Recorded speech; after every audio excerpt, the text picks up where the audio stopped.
It was early spring 2016. I had just turned 24 years old. My friend and I just reached our main spot to camp, Black Canyon Rim Campgrounds, just outside of Payson, Arizona. We'd usually travel out here 2 or 3 times a year. It has some incredible views and is only a couple hours away from the city. For the most part, this area was pretty secluded. A privately owned convenience store rested a few miles away, with a small town 20 miles after that. The entrance was on a dirt road, directly off the highway, with a campground sign at the start of the road, marking local wildlife, any fire hazards, and general news relevant to camping folk. The pathing is mostly linear, with maybe one-fourth, spanning several miles. We once traveled down the dirt road to see how far it would take us. One of the paths would take you to another highway entrance, with a ranger's tower halfway there. The other path led to a dead end. An abandoned cabin can be found on this path, a few miles in, mostly hidden off in the distance, behind some larger foliage. The snow had mostly cleared up at this point, leaving for crisp air, a slight chill, and fauna becoming active again. We'd usually spot some wild horses, several deer, and tons of little critters whenever we come out this way. It really was the perfect time of year for a relaxing trip to get away from the city for a few days. We got in around 4 p.m. on a Tuesday. It was late for us, as we usually try to make it out there by noon at latest. This trip was pretty spontaneous. We both had work during the coming weekend and decided to just go for it. The sun was setting fast, and we still hadn't picked our spot to camp. There were maybe 2 other groups, both families, parked somewhat close to the entrance, only a few hundred yards away from the highway. This time around, we just wanted to get away from humans for a while. Customer service jobs will do that to you. We drove down the dirt road, past our usual spot, and finally picked the perfect area. A small clearing just hanging off the edge of a hill. The whole valley could be seen from this area, with a beautiful sunset. This would have been our main spot from then on, if the next night's incident never happened, that is. We agreed to get a campfire going and would just avoid building a tent this trip. We didn't have much time to do so anyway, and her car wasn't that uncomfortable. I'd sleep in the back seat, and she'd take the passenger seat, with the window slightly ajar. We'd have a few blankets for each of us, and would fall into that unrivaled slumber. The next day went fairly uneventful. We just decompressed. I had this strange feeling throughout the day, though, like we were being watched. There were crunching of leaves just out of sight every few hours, but I figured it was just the local wildlife doing their thing. My friend didn't notice anything unusual, so I didn't dwell on it.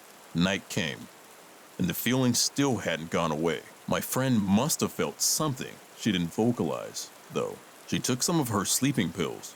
She didn't usually need to take them on our camping trips. The nature's ambiance was enough to put anyone to sleep, or so I thought. It was nearing 1 a.m. My friend dozed off in the passenger seat, while I attempted to wind down in the back. I leaned against the side window, behind the passenger seat, legs outstretched to the car's back door. The window opposite of me was rolled down slightly, with a cold breeze flowing in. I had been on my phone, scrolling through Facebook or whatever, when I heard something outside. A few crunches of the fallen leaves, several paces outside the car. I whispered to my friend, "Did you hear that?" But she was already out. I put my phone down and listened intently for a minute or two. Nothing. It must have been a small animal, curious of the camp. I went back to my phone, scrolling through social media. About 10 minutes had passed when I heard it again. Right outside the door. I lowered the phone. My eyes took a moment to adjust from the light of the phone into the deep dark of the woods. As I turned the phone away from me, the backlight illuminated the window above my feet. To this day, I can't get the image out of my head. 2 dirty, scabbed hands held on to the window, the fingers wrapped inside of the car. The nails were long, unkempt, and dark. Behind the window, a silhouette of a face was pressed up against it. The breath would create condensation every few seconds. All I could make out were the reflections of those empty, black eyes.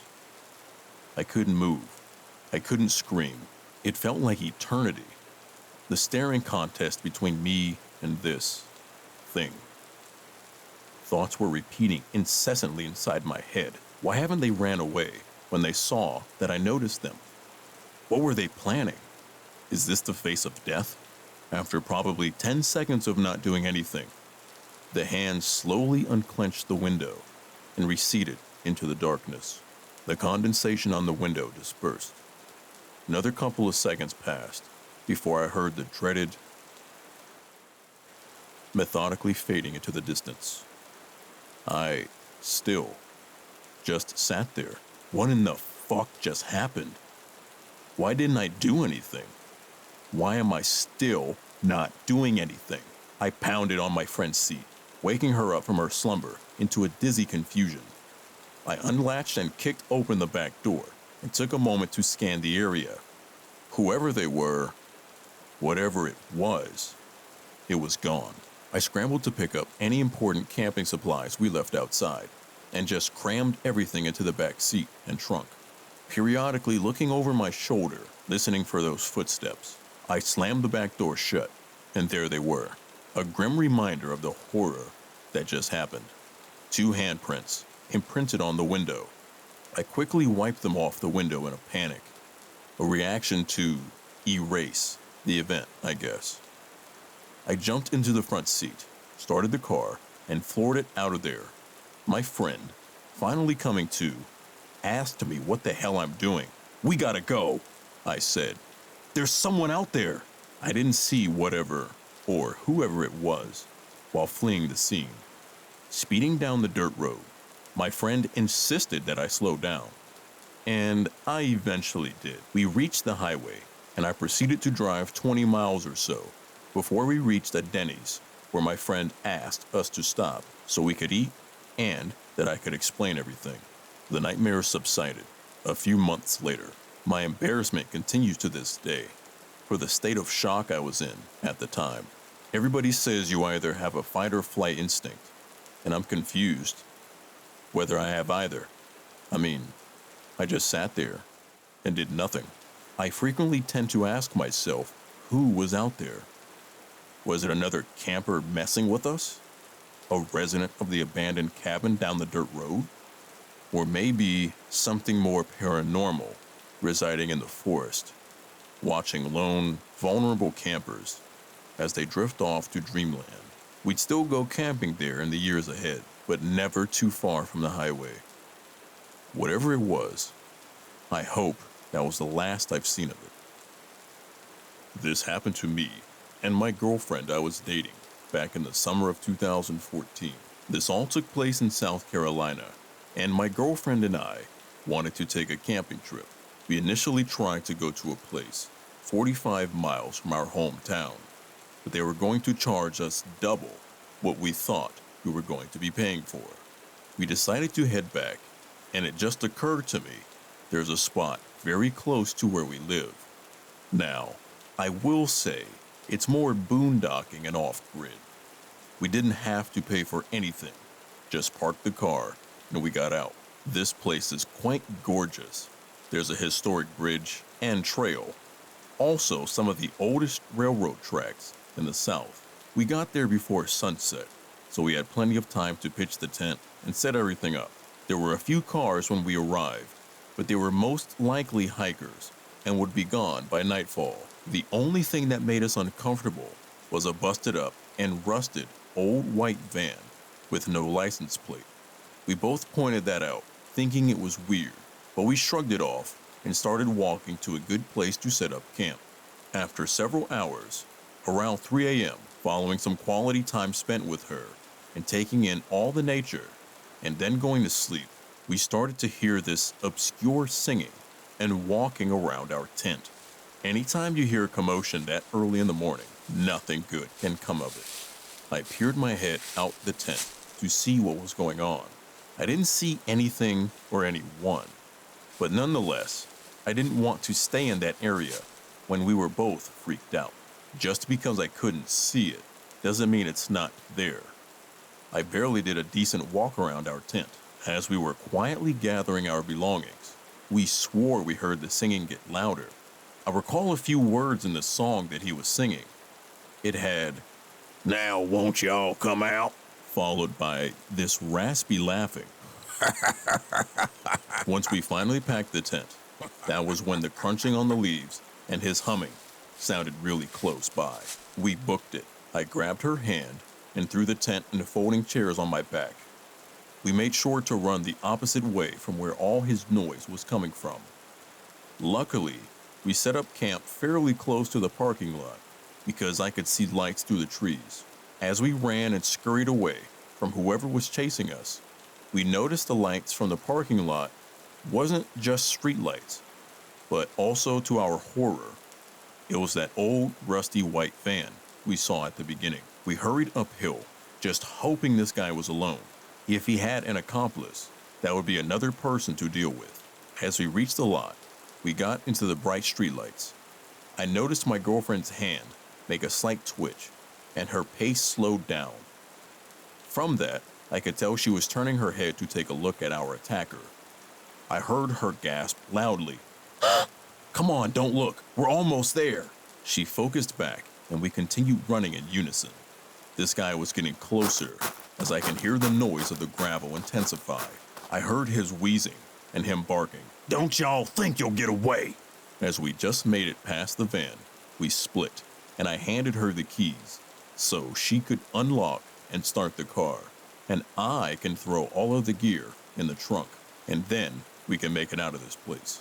As I frantically laid the camping gear in the back seat and head to the driver's side, that was when my body faced forward for the first time in a while. Every noise this guy was making was close and amplified now. With the car running, I kept my head down to put it in reverse, but curiosity got the better of me. In the brightness of my headlights, this man was a behemoth, with a stern, wrinkled face, with red, patchy hair, a goatee that had dirt and crud smeared over it. His eyes were fixated on us, like a scope, magnifying on two 10-point bucks. He was wanting to kill us. "Get back here!" he barked, waving a baseball bat back and forth. I shook my head, and with that, I swerved out, and we were on the way out with our hearts racing. In the rearview mirror, we saw the man slam the bat in frustration. A narrow escape. We drove to Waffle House and spent the rest of the early morning until sunrise. So I thought I'd go ahead and share another encounter with a situation that seriously put me on edge and made me question everything that happened that night. I was in sophomore year of high school. At the time, a family friend, who shall be called Alan, was living with us. He was down on his luck and needed a place to crash for a month until he shipped off for the Army. He was around 21 and I was around 15. My buddy Jake decided to spend the weekend with us one time in the summer, since him and Alan got along great and I actually wanted to be part of a group for once. So, I invited him over to chill. He was a freshman at the time. We were at my house in rural Florida and got the idea to sneak out that Friday night and head up to a forest not too far up the road. There was a library, and behind that library was a good 100 acres of preserved woodlands that had pathways carved through it, meant to be somewhat of an educational attraction for the guests of the library. We saw it as a place to make a fort in the woods. We decided to bring some tools, hammers, nails, saws, even a pair of bolt cutters to cut a section of chain fence and use that as a roof for the fort. We were very optimistic at this time. We loaded everything up and headed out. The best way to get to the forest from my house was to walk down this little section of road and climb up a small sand dune that the road carved through. On top of that, nearly a 50-degree incline, a good 2 stories up, was a fence.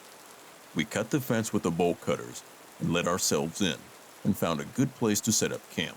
We were there for a good 30 minutes, dragging around loose branches and making a ruckus when Alan decided to start on the roof.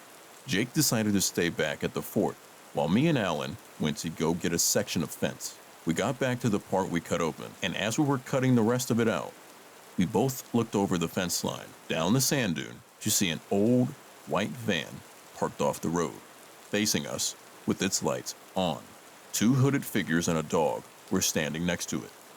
Alan and I dropped the cutters and ran as fast as we could to the fort, me being an out-of-shape, asthmatic kid, and him being ready for the Rangers, quickly left me in the dust. I was running for what seemed like an eternity before a hand reached out from the sticks and pulled me in. It was Alan. He threw me down to the ground next to Jake, and all of us laid prone in the sand, not making a sound.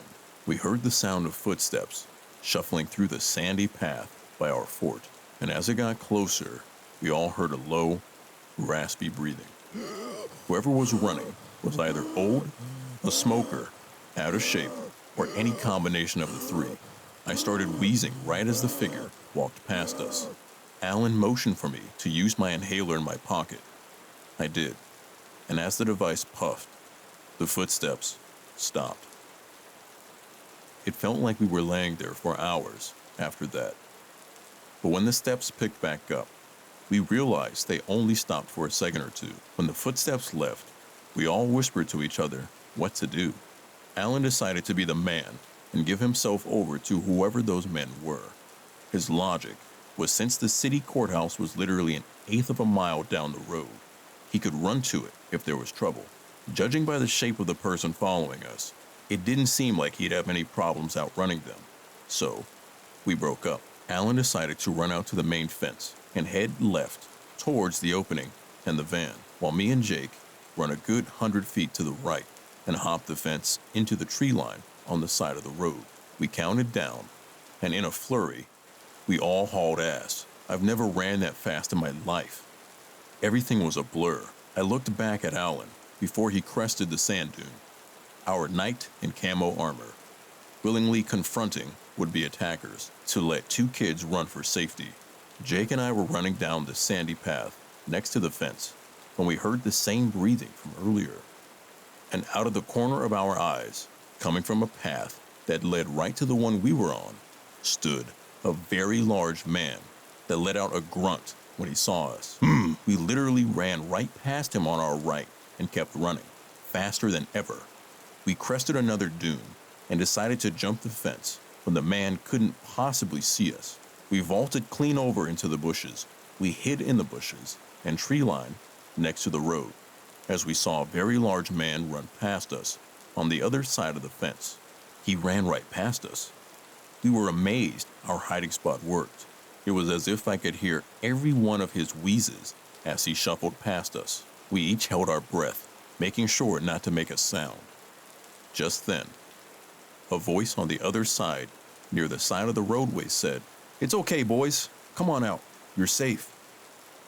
We both looked in horror as a dark figure stood in the moonlight, standing on the highway, looking right at us. It took us a second, but we realized it was actually Alan, somehow managing to run up the pathway a good ways, confront a madman, then casually walk down the road at least 200 feet to where we were. If that didn't make us feel out of shape, I don't know what would. We walked out and were smiling so big our cheeks hurt. We were finally out of that mess. We asked him what happened with the guys at the van. Turns out that the county sheriff uses that stretch of road to train new K-9 units. Hence the old van with XYZ County Sheriff lettered on the side. We somehow failed to notice. We were thrilled and walked home. We felt invincible. We saw the same white van drive past us as we were walking into a gas station parking lot to grab drinks. The officers waved at us, and we waved back. We made it home safe and sound. We all huddled into my garage, blasting music and eating all kinds of junk food. We joked about the events that just happened. When I realized something, I asked Alan how many people he saw when we first looked over the fence at the van. He said he saw 2 men and a dog. I agreed. I then asked him how many people he saw when he walked down to greet them. He said 2 men and a dog. I asked if the van had all its seats in it. He said the sliding door was wide open and the interior lights were on. It only had the front 2 seats, and the back had a bunch of towels and carpet for the dog or something, along with some cases of what he assumed were full of toys to train the dog with. I could feel my stomach sink and asked him in a broken voice if it was just only those 2 men and neither of them walked away from the van. Who the fuck chased us through the woods? All 3 of us stared at each other, not having an answer to that question. This is a throwaway account, as I want to keep this a secret from my partner. I lived alone in a small house, in a small town in New Zealand, far away from the biggest region, Auckland. This all happened around 6.5 years ago, so some parts may be altered, as I can't vividly remember this incident, when quite frankly, I should. This was one of the scariest incidents that had occurred in my lifetime, even until now. It all started when one morning I decided to open my front door to go and buy groceries I had forgotten to purchase from the local market. It opened around 8:30 a.m. every day, even on weekdays. Instead, I found the strangest thing waiting for me outside. Lying on the center of my doorstep was a small USB flash drive. So small, in fact, that I nearly stepped on it. At first, I was confused and took a second to look around to see if anyone was pranking me. You know how those teens are these days, I thought. But when the outside of my house was dead silent, the questions began to flood in my head. Who put that there was the obvious first thought. It was just a generic USB stick, no label or anything. No one would waste their time to walk up to my house, placing it on my doorstep, I thought. But that was exactly what had just happened. There was no way to know where it came from, or who dropped it, or if they purposely did so for the sole purpose for someone curious and lacked common sense to plug it in. Well, I did what anyone else would do. I took it inside and thought it'd be smart to plug it into my computer. The device was full of pictures. In fact, nothing but pictures. Dozens of them, filling every tiny space the USB drive could hold. I then opened the first picture and clicked through all of them in order. The first few were just shots from around town, general places that I recognized and pass through sometimes when I'm taking my morning stroll around the park. The fourth image was taken in our town's busiest street. In the image, the street was full of people, but there was somebody in it that caught my attention immediately. Me. The image showed me in amongst the crowd, just minding my own business, buying groceries for my barbecue a day ago. Well, at first I thought, this was a small town. Was it just a coincidence that I was in the picture? The fifth image had been taken on the same day. Again, it was taken in our town, and again, I was in it. The photographer was closer to me this time, a little too close, I thought. Whoever had taken these pictures of me, I hadn't noticed them at the time. Next came several more pictures of me in various locations around town.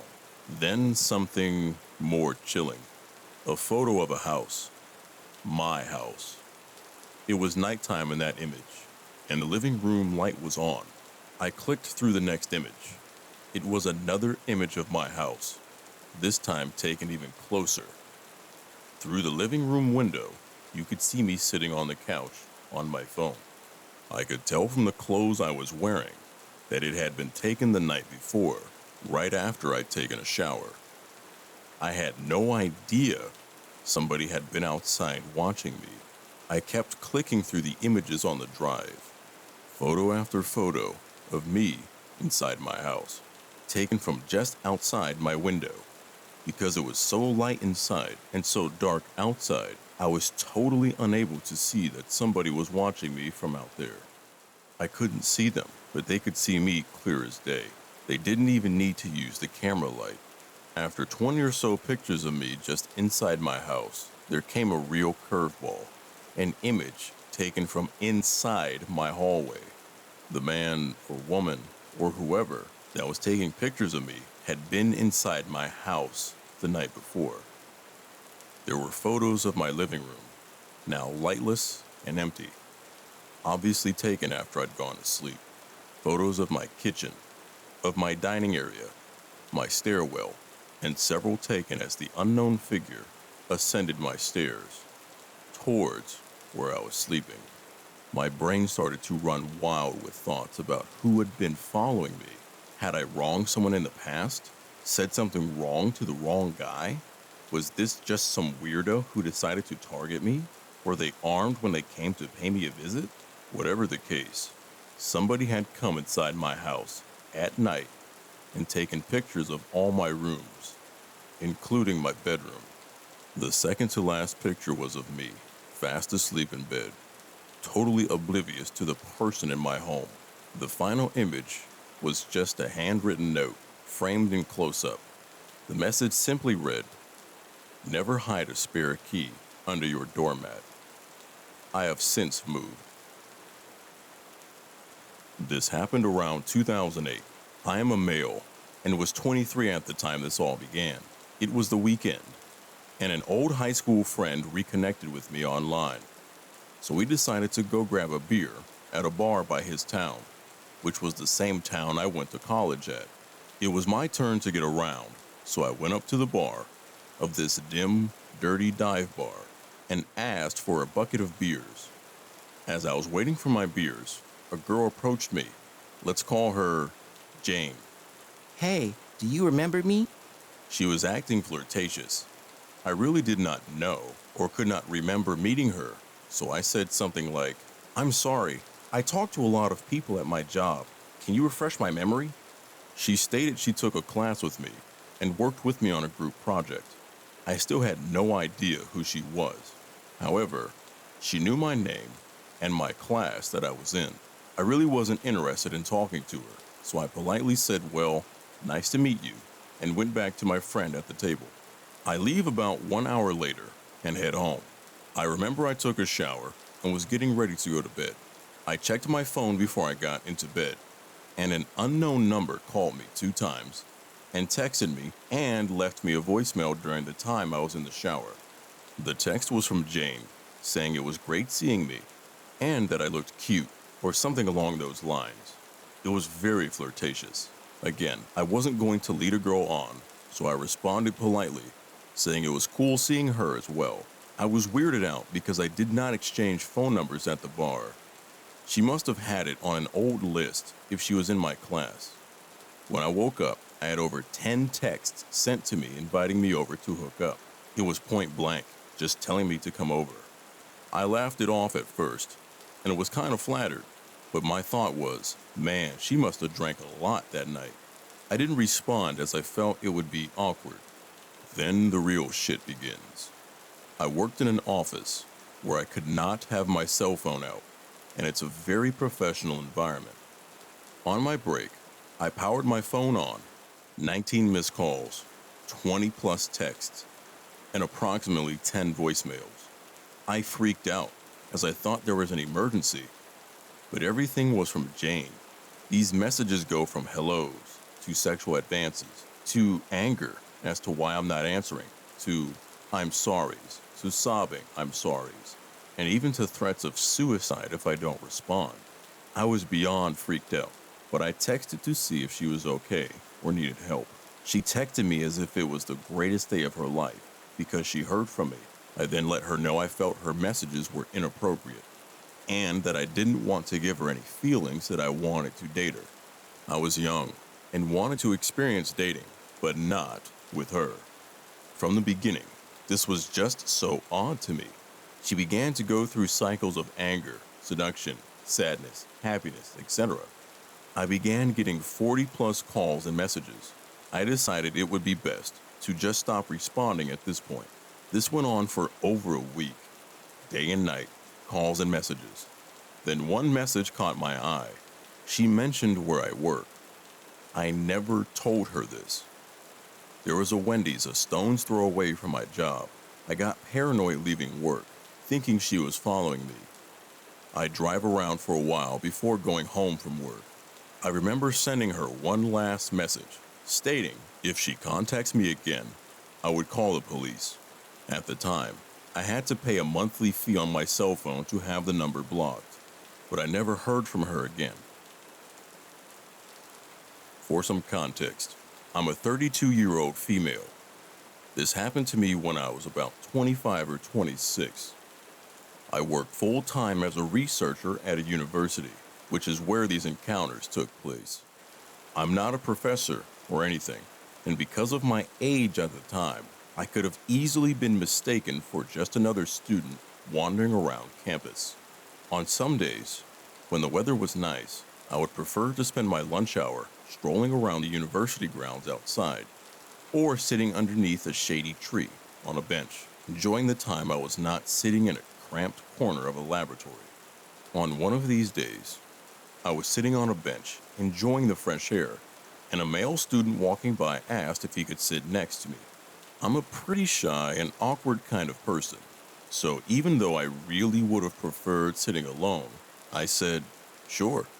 He initiated simple conversation, to which I obliged, but being careful not to be too forthcoming.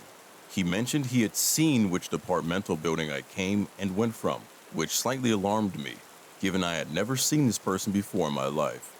But I pushed the thought from my mind. After all, the weather had been decent lately, and I had spent nearly all of my lunch hours for the past week outside. He asked if I was studying within the mentioned department, to which I told him that I was not a student, but rather I worked there. He told me he was an engineering student, and then followed up asking me out to coffee sometime. I apologized and told him that I had a boyfriend and would have to decline. We parted ways after that, and I assumed I probably wouldn't see him around again. About a week or two went by, and I was spending another lunch hour outside on campus, sitting on a different bench somewhere else. Seemingly out of nowhere, the same man from before asked if he could sit next to me again. Admittedly, I don't remember what he started talking to me about at first. My mind was reeling, and I was rather uncomfortable having to potentially turn this guy down a second time. Sure enough, he asked me again if we could go out for coffee sometime. I apologized and reminded him that I had a boyfriend and would not be meeting him for coffee. And again, he left after that. I was feeling rather anxious now, but it still hadn't reached a level where I felt I had to be too concerned. A few days later, I had finished work and was leaving the building to walk to where I had parked my car. The university charges a fortune for parking passes, even if you're employed by them, so I had always opted for free street parking about a 10-minute walk away from campus. My walking route would usually take me down several quiet residential streets with minimal car traffic.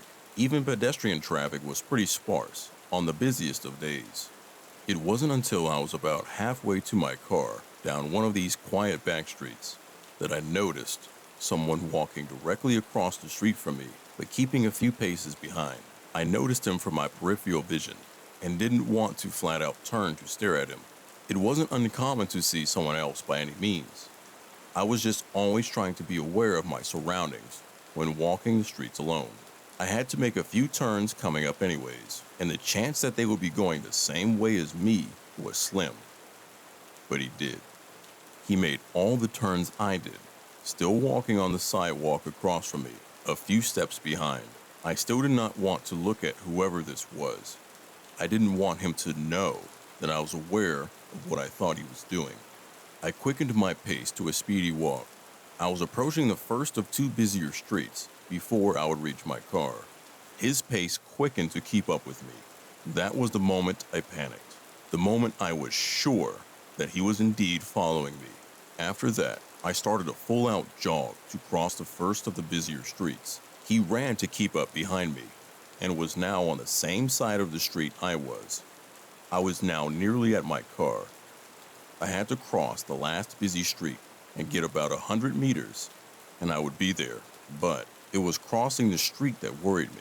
I often had to stop and wait a good minute or so before it was clear enough to do so. If this were the case, he would catch up with me.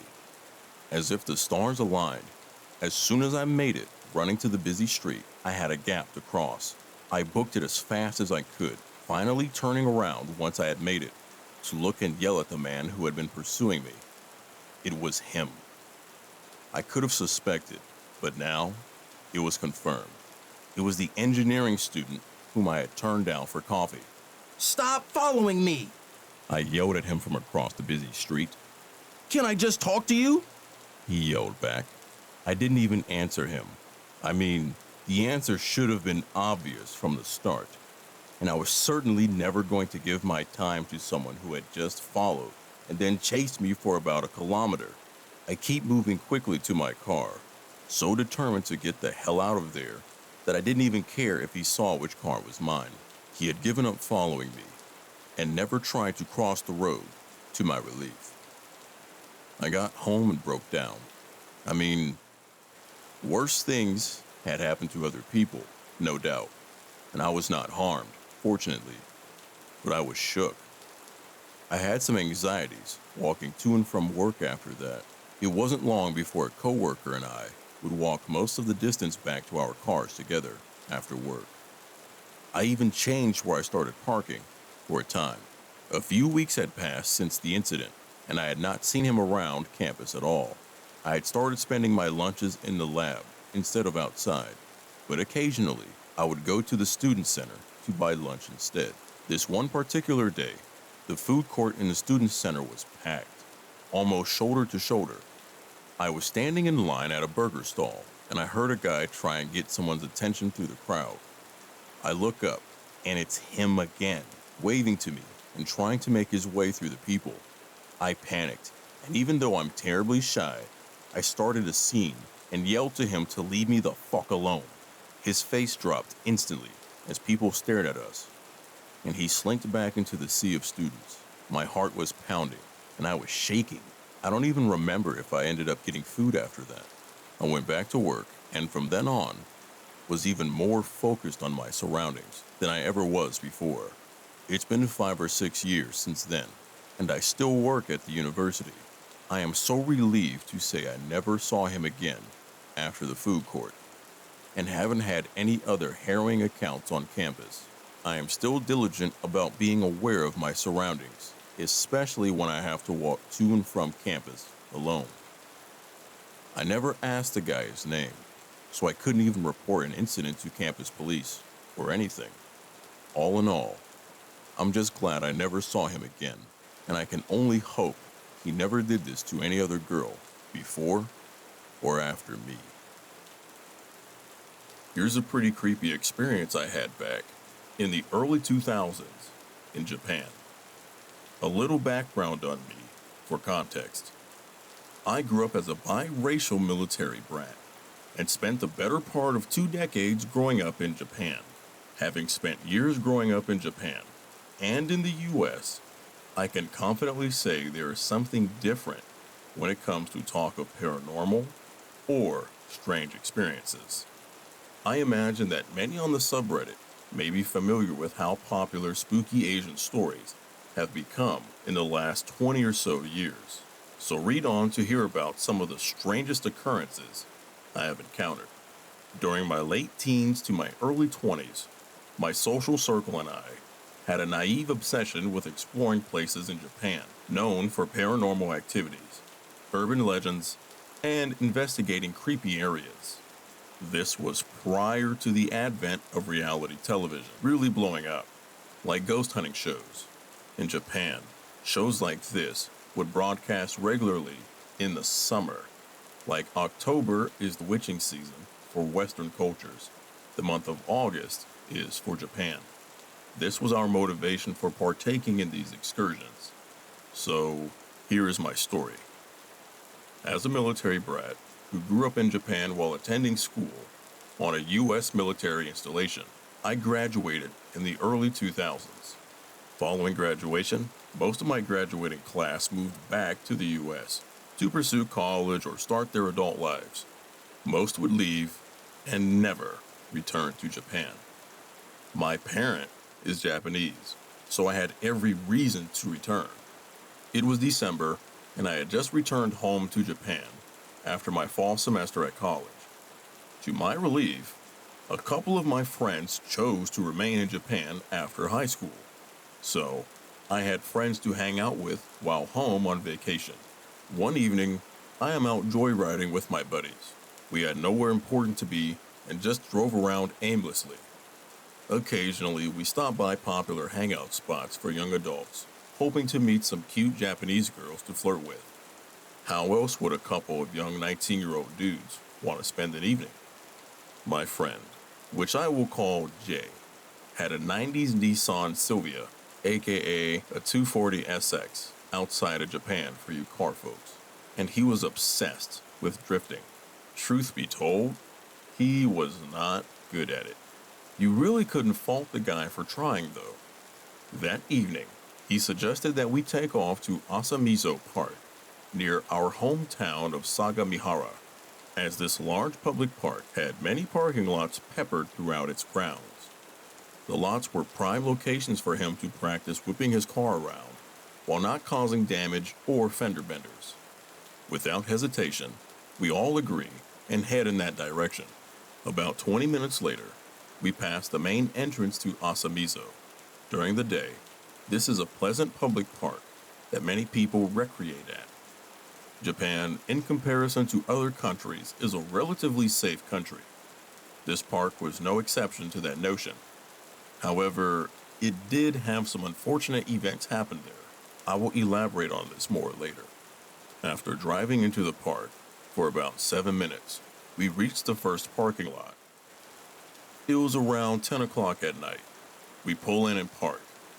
I hopped out of the car and pulled out a fresh pack of cigarettes and lit one up. The evening was brisk. I gazed around, letting my night vision calibrate, as the lights far off in the distance twinkled.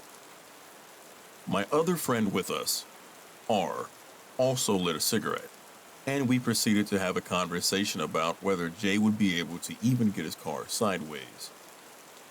Jay pulls out and begins to whip his car around the parking lot.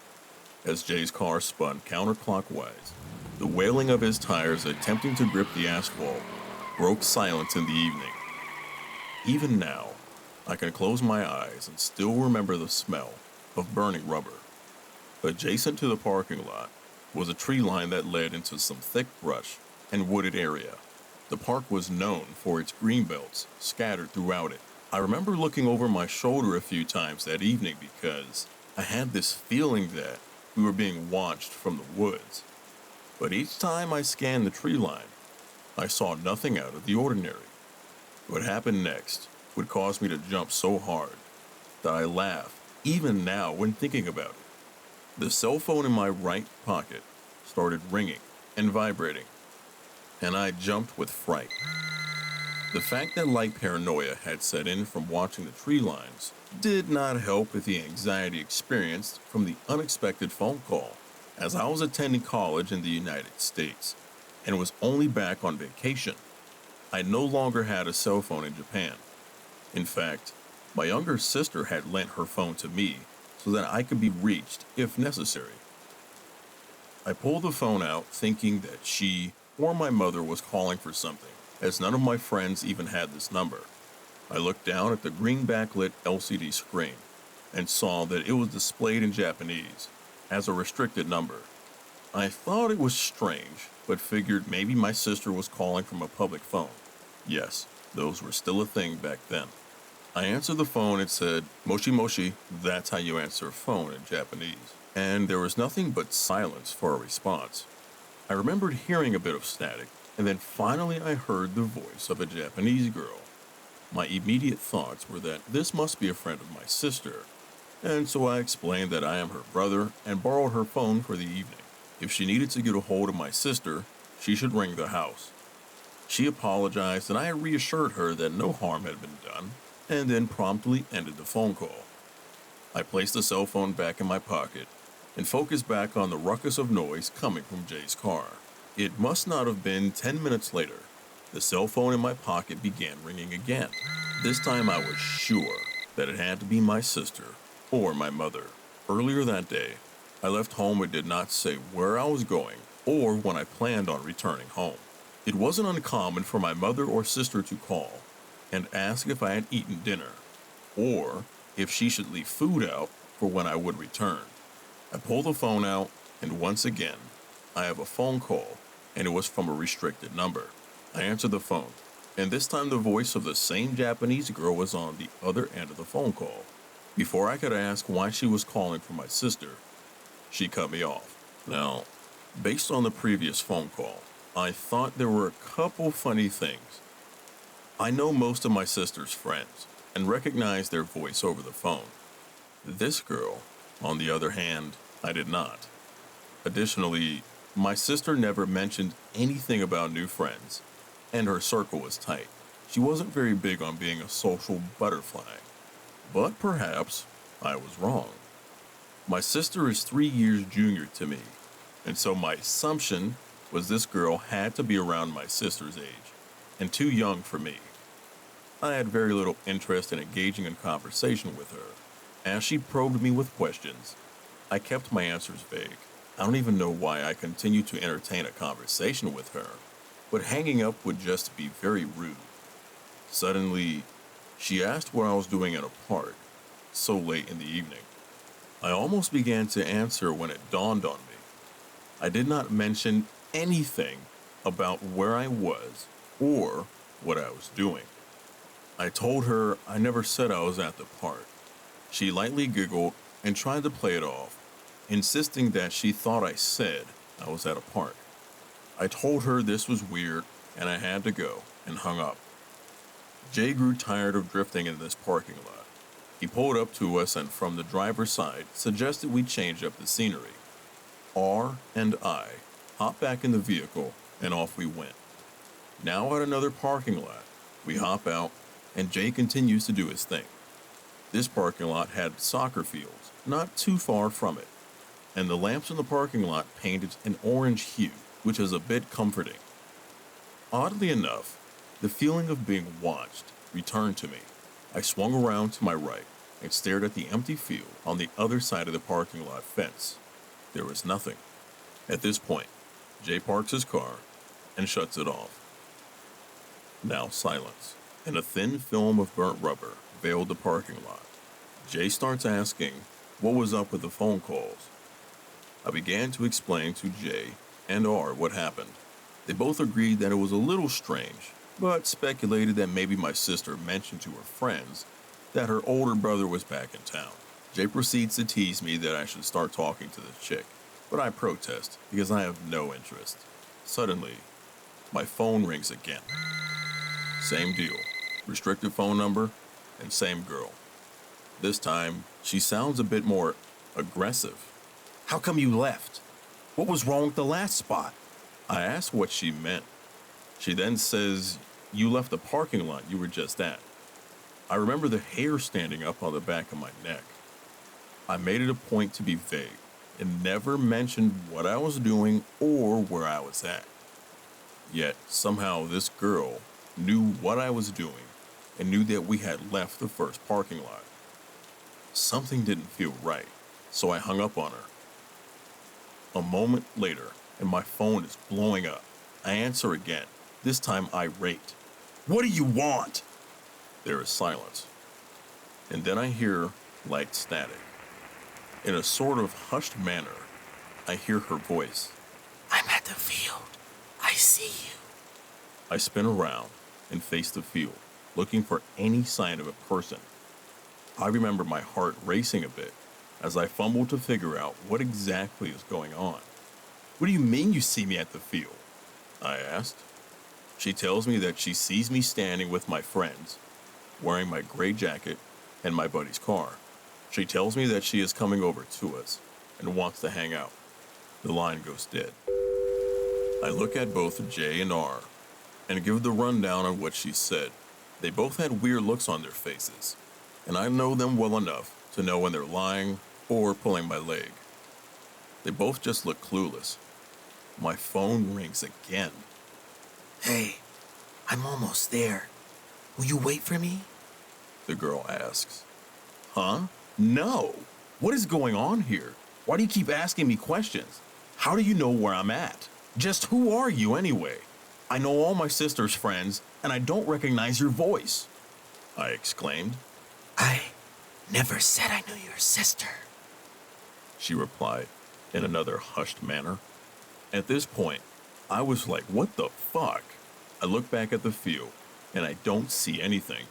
As I'm still on the phone with her, I asked where she was at. She said that she would be there shortly. I'm sure my friends sensed the panic in my voice. Jay goes on about nobody knows we're fucking out here.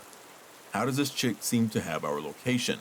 Mind you, this is the early 2000s, and social media, Internet 2.0, and smartphones are not a thing yet. People just can't get your location at that. On top of that, we are a few kilometers out of the way. You just don't randomly run into people like that. The evening is getting late, as it's past 11 p.m., and I have no explanation as to what is going on. My phone rings again, and before I can even answer hello, she asks if I can see her. I am spinning and jerking like a laundry machine agitator at this point. Both of my friends decided that this is too weird. R yanks the phone from my hand and proceeds to speak with her as well. I should explain that we all speak Japanese. Although I am telling the story in English, all the conversations that are happening are in Japanese. R, feeling like this is a joke, decided to toy with her a bit. He starts to ask her what she is wearing. She begins explaining something to him, from what I can hear from how he responds. He then asks her what color her undergarments are, but then she abruptly hangs up. R tells me that he thinks he annoyed her enough that she may not bother calling again. We all nervously chuckle as we cannot even begin to understand what all just transpired. My phone blows up again. Call. I answer again, this time upset, but I'm cut off. Her voice is much louder now. I could hear what sounded like wind in the background. She begins saying that she is quickly approaching us, yelling to not leave her. She wants to be with us. All of a sudden, I hear Jay drop a soda can as he faces the field. What the fuck is that? I remember Jay saying in disbelief. I hang the phone up. I look at both my friends, and Jay motions to jump in the car. We all jump in, and he stomps on the gas as we make our escape. My phone rings again. I look, and although I don't want to answer, I feel as though I need to. I take the call, and I can hear her voice. It sounds slightly huskier. She casually said, It's a shame that you all left before I could reach you. Jay is driving frantically away from the park. At the time, I had no idea where he was taking us. It was just quiet in the car, as I had the phone held up to my ear. Oh, well, I guess I will just need to follow you and find you all at the Family Mart that you're going to shop at, she said as she gave a creepy laugh. I then replied, what the hell do you mean by the Family Mart that we are going to? Before I realized it, Jay had cut the wheel hard and pulled to the side of the road and threw his four-way hazard lights and brought the car to a sudden stop. R damn near hit the dashboard sitting in the shotgun seat. Jay turned and looked at me. I can still remember the white look on his face. He then quietly said, how did she know I was taking us to the Family Mart? Family Mart is a Japanese convenience store chain found throughout Japan. I hung the phone up and then powered it off. We sat in silence for a moment there. This felt like a weird dream or something. I told Jay, let's go somewhere else. Shortly after, we drove to a 24-hour restaurant that was our hangout spot where many of our Japanese friends frequented. We just wanted somewhere brightly lit and somewhat crowded to chill out. As we walked up to the entrance, I could see some friends occupying a booth. We walked in and proceeded to join the party. After we ordered some coffee, we started explaining the strange occurrence. Initially, everyone listened on with excitement. But as I explained the story, the look of excitement written on everyone's face eventually faded and it got awkwardly quiet. Another female friend of mine, who sat across from me, I'll call her A-chan, looked at me and asked whereabouts in the park were we at. As she asked me this, I could see her make eye contact with her boyfriend, H. He pulled out a cigarette and lit it just as he went into his explanation. He then began to explain. You all do know what happened in Asamizo Park, right? We all exchanged a blank glance, continuing. There was an incident that happened in that park one evening where a girl was walking through the park at night. Someone approached her and dragged her into the greenbelt where she was raped and strangled. I heard some rumors about some bad juju associated with the area. In disbelief, I scoffed. You're joking, right? Without any hesitation, he looked at me and said, Nope, but we need to go to a shrine. Her spirit may have latched onto you. I had a summer job when I was a 15-year-old girl that was a few miles from my house. I lived in a rural wooded area, and my parents never let me go into the woods by myself. But they worked days, and my job started at noon every day, so I had to walk to work. I chose to disobey them and walk through the woods instead of on the road to work because it cut about a mile off of my walk. So every day, at the same time, I'd walk through the very much abandoned state forest down a deer path for a mile or so until it intercepted a railroad track. Then I'd walk a couple more miles down the railroad tracks into town to my job. Stupid, I know, but I was 15. Taking this path always freaked me out, and I felt like I was being watched. But it was shorter and less sunny and hot, so I ignored my instincts, thinking my parents' influence was just making me paranoid. My parents would pick me up after my shift, unaware of my daily routine. This continued for weeks. One day, I'm walking about a mile from any houses, deep in the woods, and there were 2 porn magazine pages that had been ripped out and placed on the trail facing me. They hadn't been there the day before. I was completely creeped out, as they were clearly intentionally placed, and probably for me, since very few people utilized this area. But I kept walking, because if I turned around at this point, I'd have further to go to get out of the woods, and then there was a huge hill to climb to get back to my house, and no one would be around there to help me anyway. This was a densely wooded area with brambles and dogwood and rolling hills, so I couldn't see very far in any direction.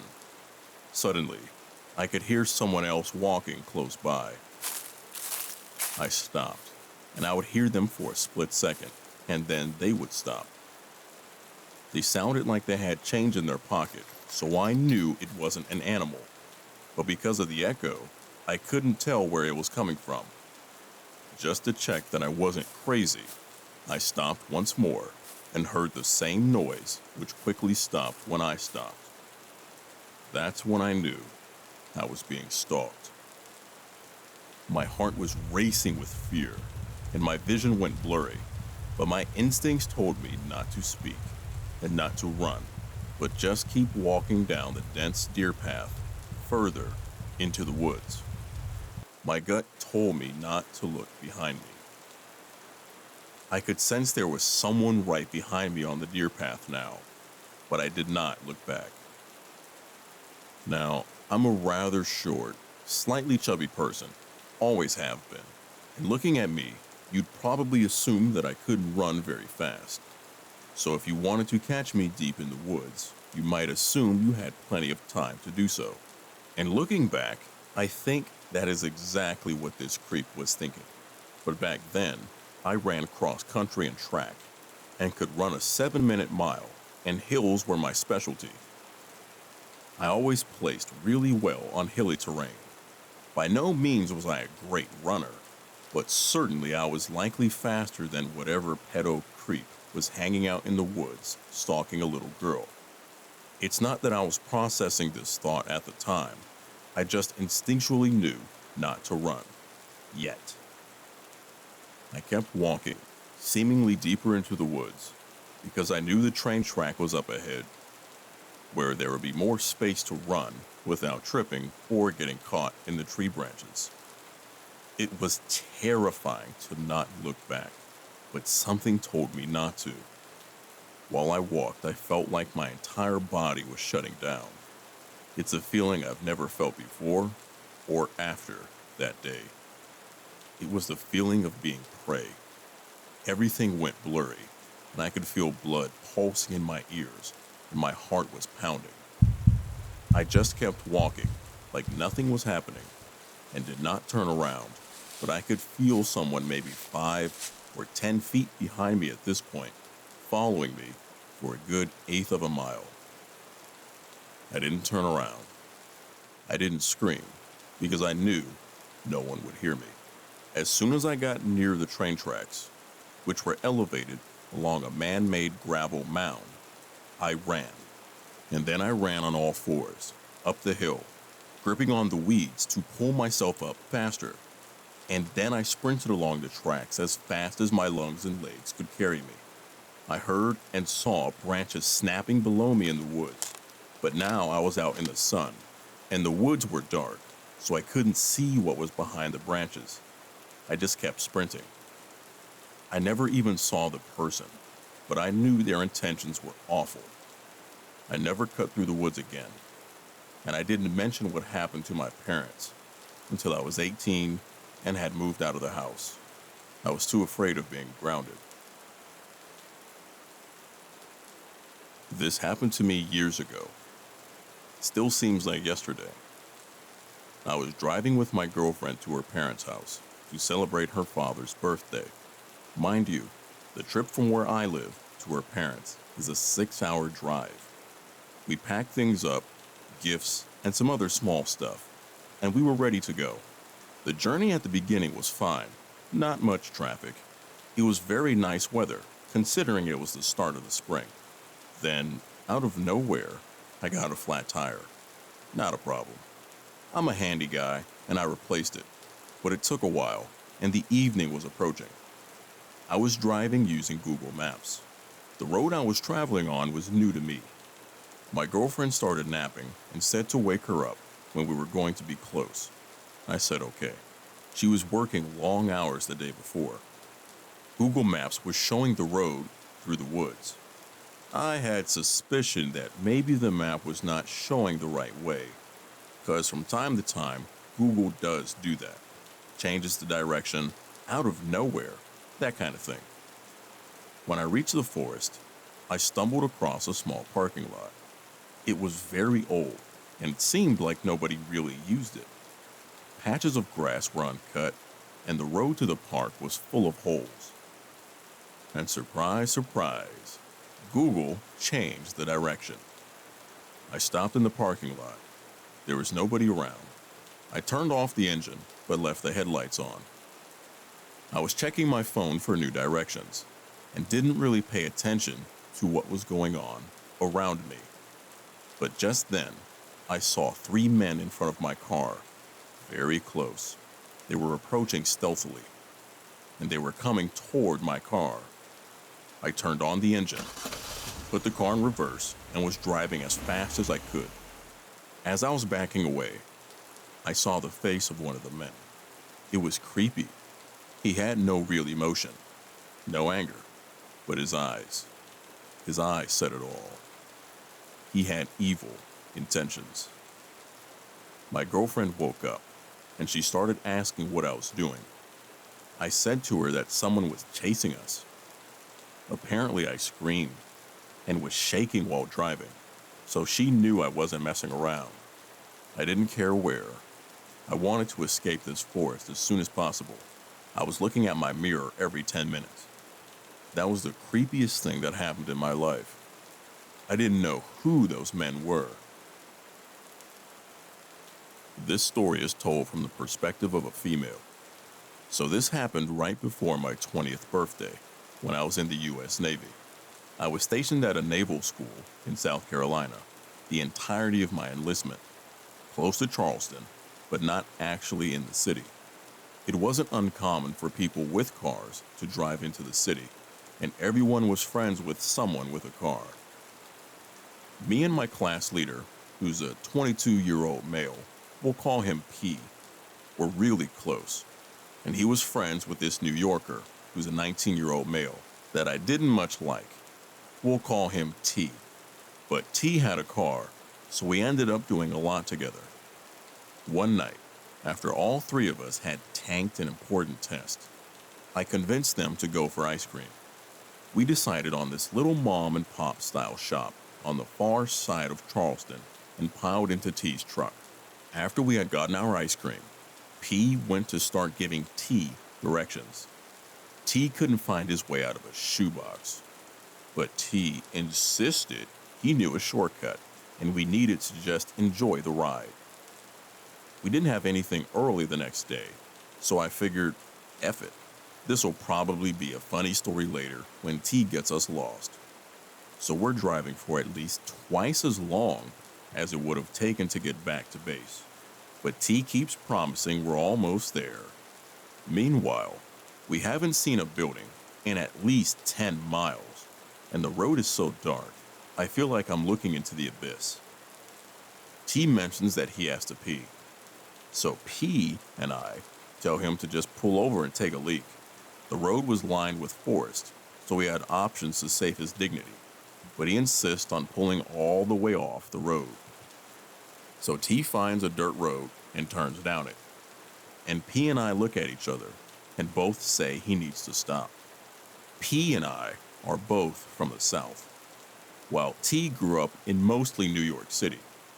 So P and I knew how real shoot first, ask questions later can be. But T kept saying he was just going to go a little further through the trees. I'm thinking about how we're going to get shot because I wanted ice cream, and then we broke through the tree line.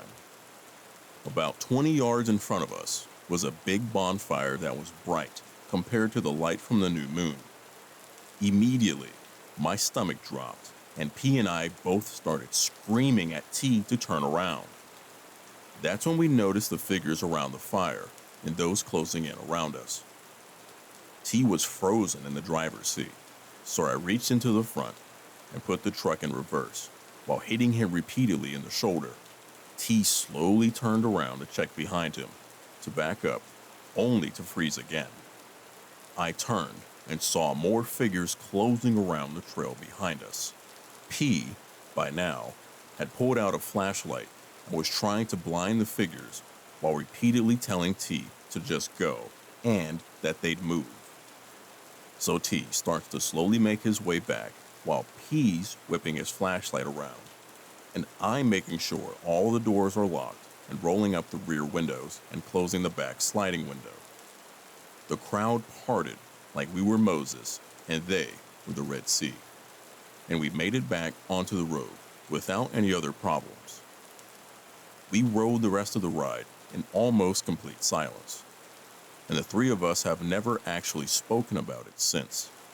The only thing that was said on the ride home was when P turned to me and said, "They didn't have faces." This is going to be a rather lengthy story, so please bear with me, guys. Back when I was in my early to mid-teens, around 2007-2008, me and a bunch of friends would regularly hang out at an old abandoned school.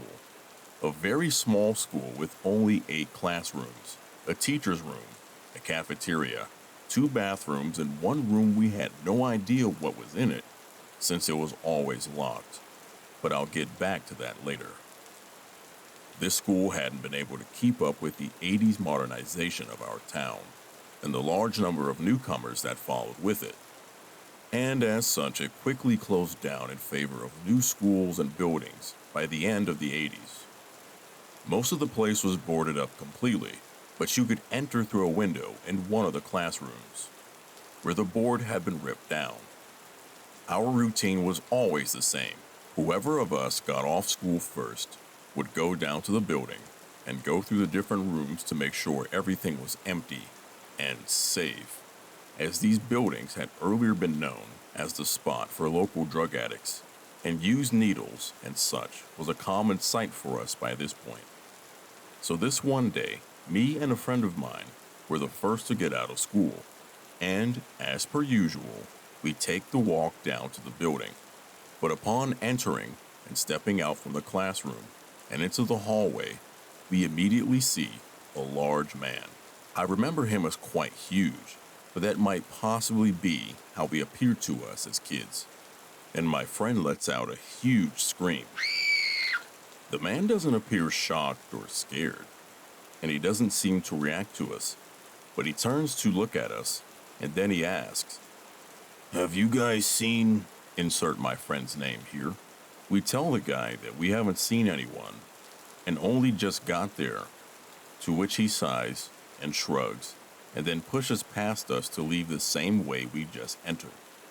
Now, our friend has an unusual name, so the chances that this guy was just looking for another random guy who just happened to have the same name were pretty low.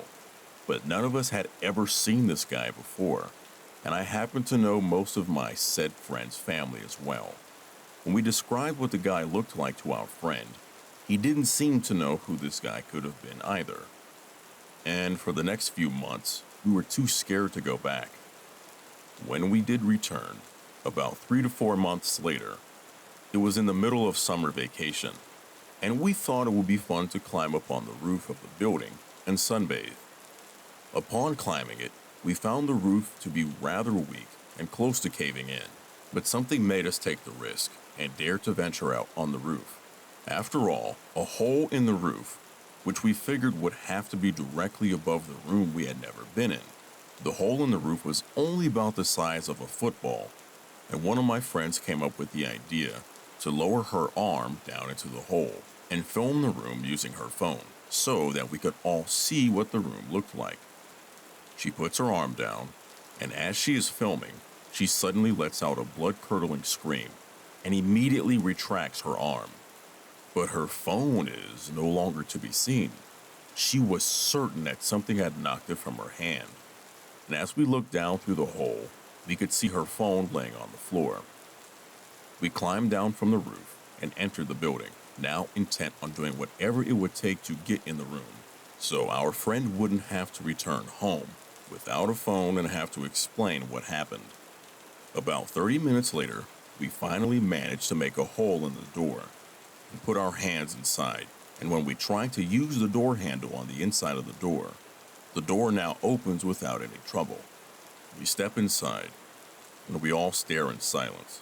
To this day, I have no idea what this room was doing in a school building, and I sincerely hope it has never been used for what it looked like it was intended for. The room is about 4 by 4 meters, and the floor and walls are all made of solid concrete. In the left corner of the room, from where we entered, was 2 metal bowls sitting on the floor, and at the back of the room was 5 chains dangling from the wall, 4 with equal-sized cuffs, and 1 large that looked like it would fit around a neck. Needless to say, we swiftly picked up my friend's phone and immediately left the place. However, the room had us both scared, but also slightly intrigued. So after some talk back and forth that same night, we decided to go back to look at it again the following day. When we returned the next day, we found the door to be locked once again, and someone had covered the hole we made in the door with a large wooden board nailed on the door. Once again, we immediately left, and after that visit, we never returned. I have no idea what we stumbled upon that day, but I am certain my days hanging out at this place is what sparked my interest in abandoned places. Today, I am an experienced member of the Urbex community, and have had much more sinister experiences with places like this that I might share with y'all some other time. Since taking up Urbex, it has been a dream of mine to go back to that school and check if that room was still there. But unfortunately, the place no longer exists, and the area is now home to a thrift store. Hey guys, so after hearing about some of the threads up on here about scary or unexplainable stories that dot Reddit, I thought I would throw up a couple of my own. As an intro, I go by the name Holt, and I am an urban explorer living in Virginia. I got into urban exploration, or urbex, just because I love the thrill of exploring places long since abandoned. But within that time, I have tended to come across rather terrifying experiences. Depending on what kind of feedback I get, I'll see if you guys would like to hear any more. But for now, I'll throw up this one. One of my first experiences with the weirder and creepier side of urbex was when I first started back in 2014. About 2 counties over from where I live, there's a mental institution called Central State Hospital. Being on the older side of this county, remnants of the previous buildings from 1926 are still standing. From the historical documents and records that I uncovered while doing some research, Central State Hospital was built following the Civil War to aid in relief efforts for recently freed black slaves. But as time went on, the facility became one of its first in the South to offer mental hospitalization for black patients. The new building is now built right next to the old one. So after some digging, snooping, and spying, I finally worked up the gumption to break in and explore. Armed with a flashlight and a mounting curiosity and a pry bar, I pulled back one of the boarded up windows and crawled in. Not knowing what to expect, I began to wander the dark and creepy hallways of the old hospital, checking each room for anything interesting. The facility is basically one large square with 4-story corners, most likely offices, 2-story corridors, and a now heavily wooded courtyard. Where I got in was the east front corner. I wandered most of the corridors until I found a stairwell leading downstairs. On the sublevel, there was a long corridor that held the autopsy room, morgue, and furnace room. Now, after an hour or so of looking around, reading old documents, and noticing some suspicious drug paraphernalia, I decided to make my way out, seeing as how it was going on midnight. As I turned around to leave, I noticed that the street security light that you could see from the bottom of the stairs was now absent. To my absolute horror, a massive black figure, about 8 feet tall, stood at the top of the stairwell. Now, being the 6'7" bruiser that I was, I did the most logical thing any man would do. I screamed like the little bitch I was. Up the stairs, through the figure, out the pried open window, and into the loving arms of Petersburg's finest. Slapped with a potential trespassing charge and sitting in the back of a police cruiser, I was questioned about the screaming. When I told the officer what I had seen, he turned about as white as a sheet. Apparently, since he and his partner started doing rounds on the property, they had constantly seen apparitions all along the opened windows at the top floors. Needless to say, I got off with a slap on the wrist and a no more kind of deal. Let me know if you guys want to hear more.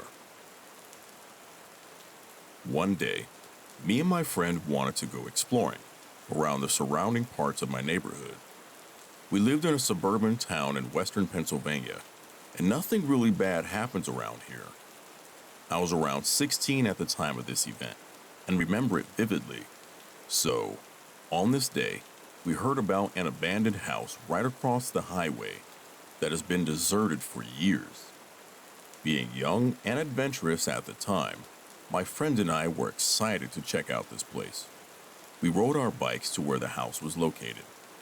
The house was semi-covered by overgrown trees and vines, and the house was an eerie gray color. We parked our bikes behind the house to where the backyard was, so we wouldn't be seen by any neighbors. This house was surrounded by 4 other houses that were being lived in. The back door was cracked open already, so we didn't have to break anything open to get inside. Right as we walked through the back door, we were welcomed to the kitchen, which was destroyed by water damage and mold. Luckily, we brought masks and gloves to protect us from the smell and everything we touch in this home. Miscellaneous items were scattered everywhere across the floor. and down the hall, which leads to the front door. This house is a two-story house with an unfinished basement and looks like it was built in the mid-1900s. One thing I noticed when walking through the first floor was that lots of the furniture and decor were still present in the house, which was odd. It seems like whoever lived here has completely left everything the way it used to be, other than probably a few things because the interior of the house was still decently bare. We found an old record player, a few old video game consoles with those massive joysticks you use, and lots of old books. These were the items we found just scattered across the first floor hallway. We haven't even gone upstairs yet. There was a narrow wooden staircase that led up to the second floor. When walking up it, the silence was broken by the overwhelming sound of the creaking of the stairs. At the top, there are two rooms on either side of the stairs, each almost identical and symmetrical to each other. My friend and I decided to enter the left room first to see what's inside. The first thing I saw when entering was a massive gloss black piano in the middle of the floor. I was not sure why there was a piano upstairs and not on the first floor, but it was cool, but ominous to see this. The thick carpet the piano sat on was a dark red color. Everything in this room was scattered across the floor as well. Most of the items were kids' toys and magazines, so I assumed that a whole family used to live here. Also, the one window that faces the backyard where we left our bikes was open when we walked in. This was odd, but not surprising. The entire time here, I just had a gut feeling that we weren't alone, even though we have at least glanced into every room, and this house has been on sale since 2006. It was 2017 at the time. This is where things escalated almost immediately. My friend was searching through the bookshelves across the room while I was looking at the piano. I wanted to lighten things up since we both felt slightly uneasy being here due to the state of the house. So I wanted to play a tune on the piano. I play a few notes to some random songs that I don't remember, but I was interrupted by a loud crash coming from downstairs. It sounded like something from the basement, which the staircase to it was right below the staircase to the second floor, if you can picture what I mean by that.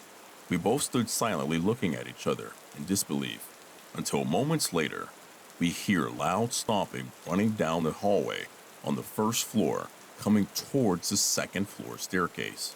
Whatever this was, sounded like it had big boots on, and the whole house shook after each foot smashed into the floor as it ran through the hallway. There were no voices or screaming coming from whatever this was. It was just running after us. We heard it continue to run at full speed through the house and up the creaky stairs. My friend and I were freaking out and had to make a decision fast. Whatever this thing was, it wasn't stopping at all on its way up to us. We remembered that the window next to us was open, so our only solution to getting out safely was to jump out the window. From the moment I started playing the piano to when we jumped out the window after hearing someone chasing us happened within mere seconds.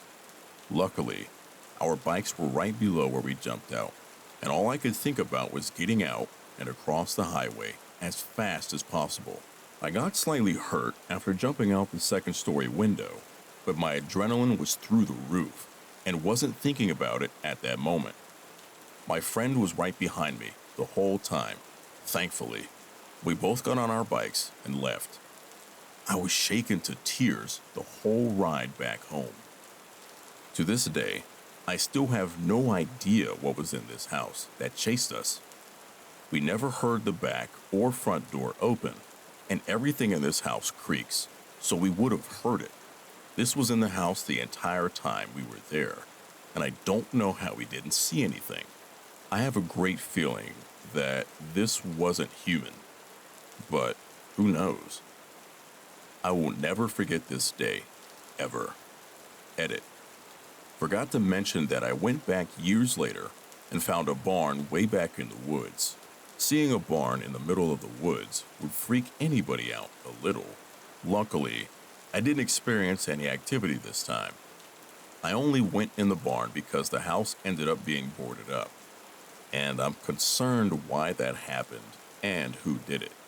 The barn had a massive turkey vulture nest under the stairwell, and it was really freaky. They circled the house and barn from above constantly, and I got real close to some of them. Below are a couple images of the house and barn.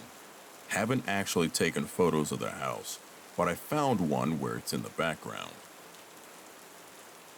I deliver pizza, and I'd been having a really busy night, non-stop back and forth, without any time to even pause and take a leak. I'd been so busy that I wasn't really thinking about bathroom breaks. But we're also going through a bit of a heat wave in our area, so I've been drinking copious amounts of water. All of a sudden, as I was driving to this particular delivery, the urge to go hit me. Like, things went from 0 to 60 in an instant. Thankfully, I was close to the customer, so I could get this one over with quickly. Or so I thought. I pulled up to the house, and it was in an area I delivered in before, so I could immediately see something wasn't right. All the lights were off in the house, not even the glow of a television or anything. It was extra apparent because the street light closest to the door happened to be out of order, and on top of it all, the block was dead quiet.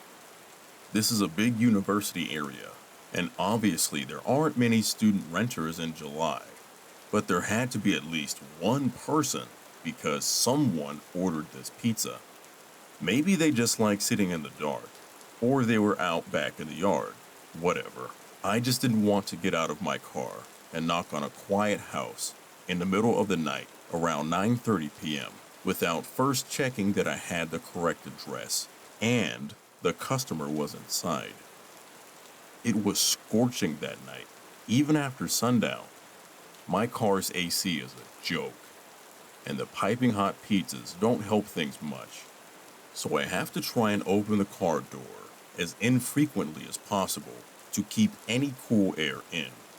I called the number the customer provided, and the voice on the other end said, kind of brusquely and out of breath, "Yeah?" I just tried to keep it clear and concise. "Hey, it's your pizza out front, but there doesn't appear to be anybody home." And the customer replied, still gasping for air, "Yeah, I'm not home." I had to pee so badly by that point that I was much less patient than I'd otherwise be with a customer right out of the gate. "Well, then we're going to have to terminate the order because I've arrived in the stated delivery window and you were supposed to pay in cash. So, I don't know what to tell you. Plan ahead next time."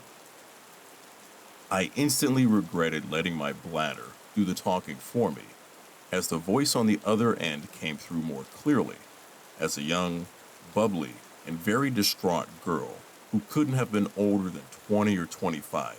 "Oh my gosh, I'm so sorry. I was running down the street, so I could barely hear you. She cried. I just switched you out of my AirPods. Is that better?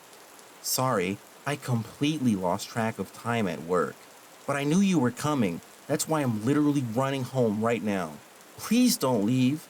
I'm starving and I don't have a car. Seriously, please don't leave. 5 more minutes tops, okay?" I know what it's like to be hungry and running late and have no car, but not live near any restaurants. Plus, when I heard her voice, I began to remember more specifically having delivered to this place a couple times before, and she'd always been perfectly nice. Now I felt bad for snapping at her. I tried to walk it back while simultaneously looking out my window for potential spots to pee. No, my bad. I'm letting the heat get to me, and it's not your fault. No need to rush. See you when you get here. I hung up, and while surveying the street, I was starting to think I was really out of luck. All the other houses had people in them and were close together, so there were no clumps of trees or out of the way patches of land or anything. Of course, I had just tossed my empty water bottle at the last delivery because I'm an idiot. Finally, I decided it was escalating to the point of an emergency, and the safest bet was to use a bush in front of the woman's house. She wasn't home. The street light was out, so no one would see me. The people who were home were inside. My car was parked across the street, and we're a small shop who don't wear uniforms, so if someone did spot me, they'd have no way to connect me to my employer. Animals pee outside all the time. Humans are animals. This is fine. I scurried over to the tallest bush in her front yard. She didn't really have much of a yard, more like a walkway lined with bushes and flowers that ran adjacent to her front door. The biggest cluster of bushes, the only one where I could be sure there would be no visible splatter on the side of the house, was about 4 feet from her door. I looked both ways, unzipped, and let it fly. After the initial millisecond of relief, I noticed the sound was way off, more like pissing on something solid than something leafy. I started panicking, thinking I'd aimed wrong, but once I start, I can't stop midstream.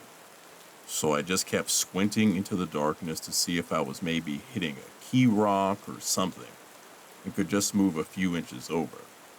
Instead, all of a sudden, I heard a way more concerning noise.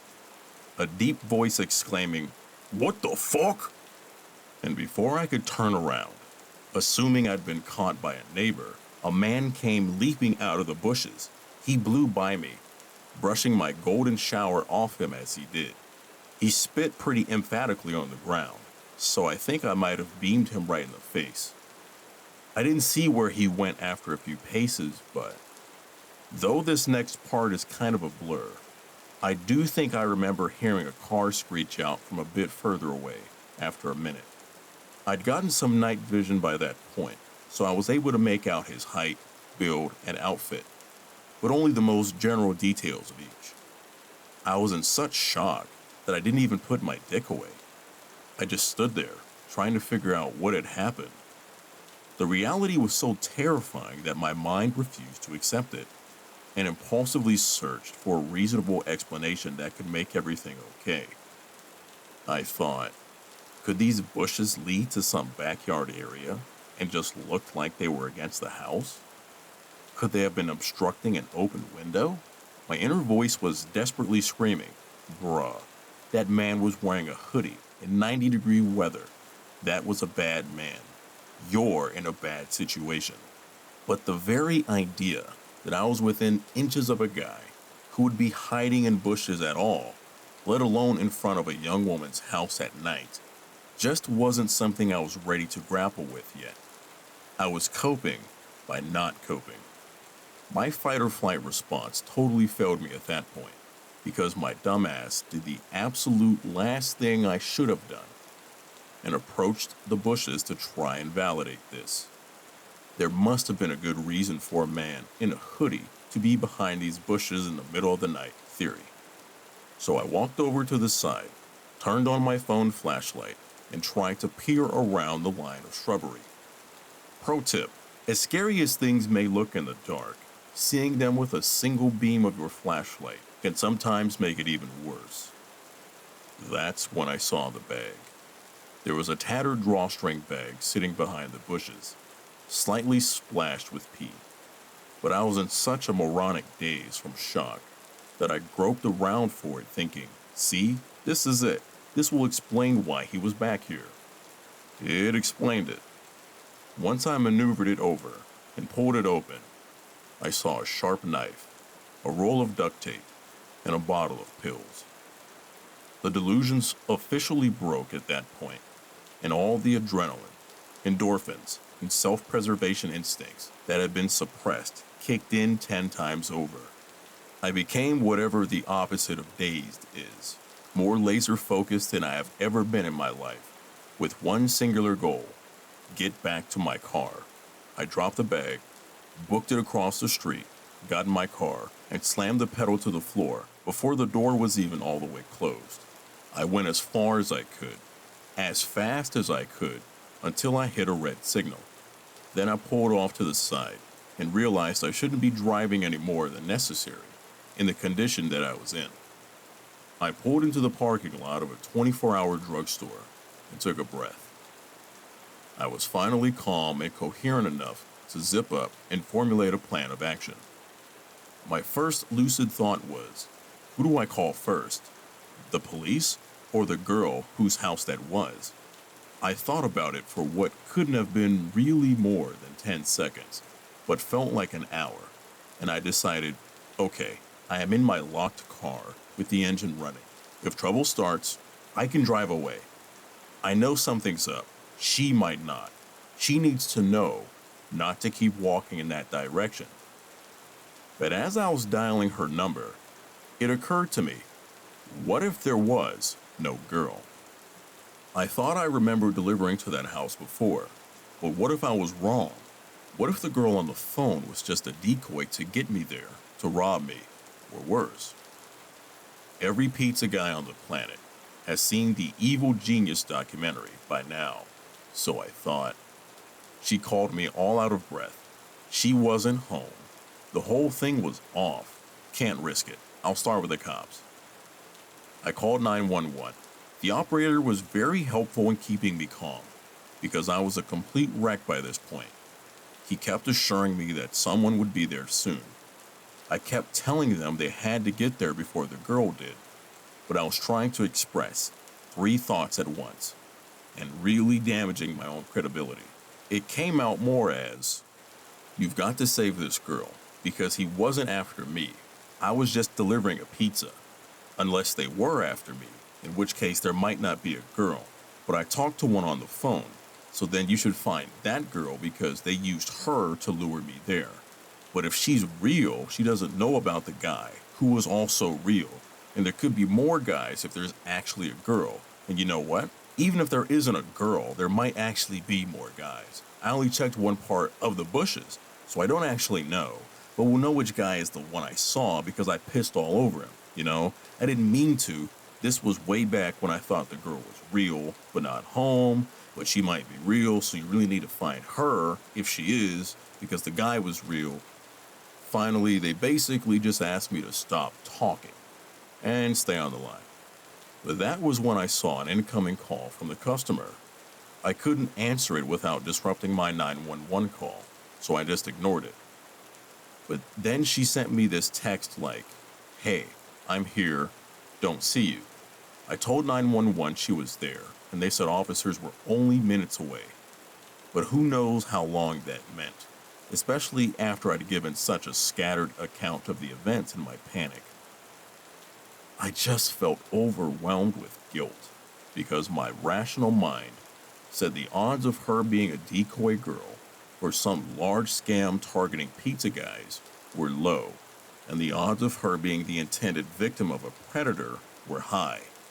So I put my 911 call on mute, where I can hear them, but they can't hear me, and turned back, heart absolutely pounding out of my chest, compulsively muttering, fuck, fuck, fuck, fuck, fuck, fuck, fuck, the entire way. Then I took the 911 call off mute and told them I had returned to look for the girl. They weren't happy about that, but I saw her meandering past the parked cars in the street, looking to see if one was mine, and I waved her down, flashing my brights. She bounced on over to the window of my car, happy-go-lucky. I figured that was a good sign, that she wasn't in on whatever this was, but I was just so scared to be back in the general area and to not know what had just happened or what was going to happen. I kept whispering, get in, and she was like, Get it? Huh? Oh, you want me to get the pizza from the back? I didn't want to make the same mistake with her that I made with 911. So instead of trying to tell the whole story, I stuck to the bare, basic facts. There was a man in your bushes. I'm on the phone with the police. I don't know where he is now. Please get in the car so we can lock the doors. I was barely able to even get those sentences out, and I was shaking like I had 10 cups of black coffee. I held up my phone with 911 on the call screen to verify it for her. I thought that was why she got in the car, with no further explanation, but it turns out that wasn't entirely it. You still there? Is she with you? Are you safe? Is anyone else there? 911 kept checking in, not knowing who the third party I was talking to really was. I reassured them, and we drove, more cautiously this time, to a location 911 instructed us to wait at to speak with police after they cleared the area. I didn't actually have to do much after that. The police came pretty soon after. A police car met us. I gave a statement telling them everything I observed, and she went to go speak to more officers in more detail than they needed me for. It turns out the reason she got right into a strange pizza guy's car without probing any deeper into my story is because she knew who the man was right away from my description. She had an abusive ex-boyfriend who was apparently psychotic enough that he immediately came to mind from hearing "there's a guy in your bushes." She later called us to thank me and insisted on leaving a huge tip. I wasn't there when the call came in, so the kid who answered didn't know how to refuse to accept the money. But the manager already promised the next time we see her, we can load her up with enough "one free pie" cards to last a lifetime. Easily the scariest thing that has ever happened to me, on the job or off. I don't get the chance to tell the story much because I try to avoid sharing it with anyone who could possibly know the girl or know of the event. But I'm still not the same since. Even though I know he didn't even have anything to do with me directly, this truly shook me to my core. So, man in the bushes, let's not meet. So I work at a pizza place. Usually inside, as my insurance does not cover claims when driving for business. But occasionally I will cover a delivery shift for one of the drivers because the money is good. Our delivery area includes a few new development, upper middle class, cookie cutter neighborhoods, bad tips, an older 1940s era village, average tips, 2 apartment complexes, great tips, some trailer parks, it's either great tips or no tips, and a bunch of rural areas, usually good tips. Not rural to the point of seeing hundreds of stars at night, but enough that you couldn't hear your neighbors yell. So about a week ago, I was covering a delivery shift. I came back to the shop feeling pretty good. I'm averaging $5 a delivery, and they have all been pretty close, and checked to see if I have any more deliveries. I have one to an address I have never seen before. Mostly our semi-regulars get deliveries, so an address that doesn't seem the least bit familiar is odd. It's out on one of the more rural roads. I asked the kid who took the order what was up, because there were special instructions on the ticket. He says, They said go around back because the front door is not operational. I'm like, okay, that's not that uncommon. People often want you to go around back. Either they painted the door, the house shifted, and it's a bitch to open, or they are just hanging out back. So as I'm driving out to the house, and I get an odd feeling, I don't really like the idea of going to the back of some house out in the sticks. It would all be too easy for some thugs to order a pizza to an abandoned house. There are quite a few in the more rural areas, and then jump the delivery guy. I figure I'll scope the place out when I get there, and if it seems sketchy, just call them and make some bull up about how it's against company policy to go around the back of houses to prevent robberies. As I'm driving to the house, I realize it's more towards the end of this road that gets less populated the further you go down. Great. I'm pretty near the address and driving slow. I see this house abandoned looking and set back from the roads with no address and in a bunch of trees. I think, that house better not be it. So I drive past and check the next house's address, and lo and behold, that abandoned looking one was the right house. Shit. At this point, I am not super worried though, because out in the boonies, the standards of upkeep on your house are pretty low, so a house in disrepair isn't unusual. So I double back to this house and pull into the driveway. At this point, I am getting bad vibes. It just doesn't feel right. So I park my car at the very end of the driveway, with the rear of the car on the shoulder, so anyone passing by can clearly see it. At this point, I call back to the shop and tell them I'm at this sketchy house, and if I don't call back in 4 or 5 minutes, call me, and if I don't answer, call the cops. While I am on the phone, I take a chance to get a good look at the house. It looks extremely abandoned, and not just in disrepair. The driveway is crumbling. Bits are gravel, and there are weeds growing out of it. There is no mailbox, no trash cans, no car, no lawnmowers, no landscaping, no kids' toys, absolutely nothing in the yard. The yard hasn't been mowed in what looks like years. The house is total crap. The roof is all but falling apart. The siding is falling apart. The back deck, which comes around the side, is falling apart. The only part of the house that looks even a little bit decent is the allegedly non-functioning front door. The windows are all shut. It's 95 degrees and humid, and this place does not have AC. They all have the blinds or curtains shut. The few that aren't are actually boarded up. I don't even see any wires running to this house. It's not dark, but it is dusk, and there isn't a sign of any lights on in the house. At this point, I am starting to get pretty nervous.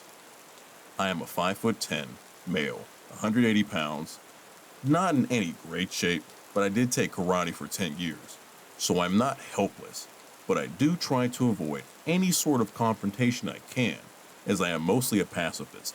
I'm not too concerned about getting robbed. No skin off my teeth. It's not my money.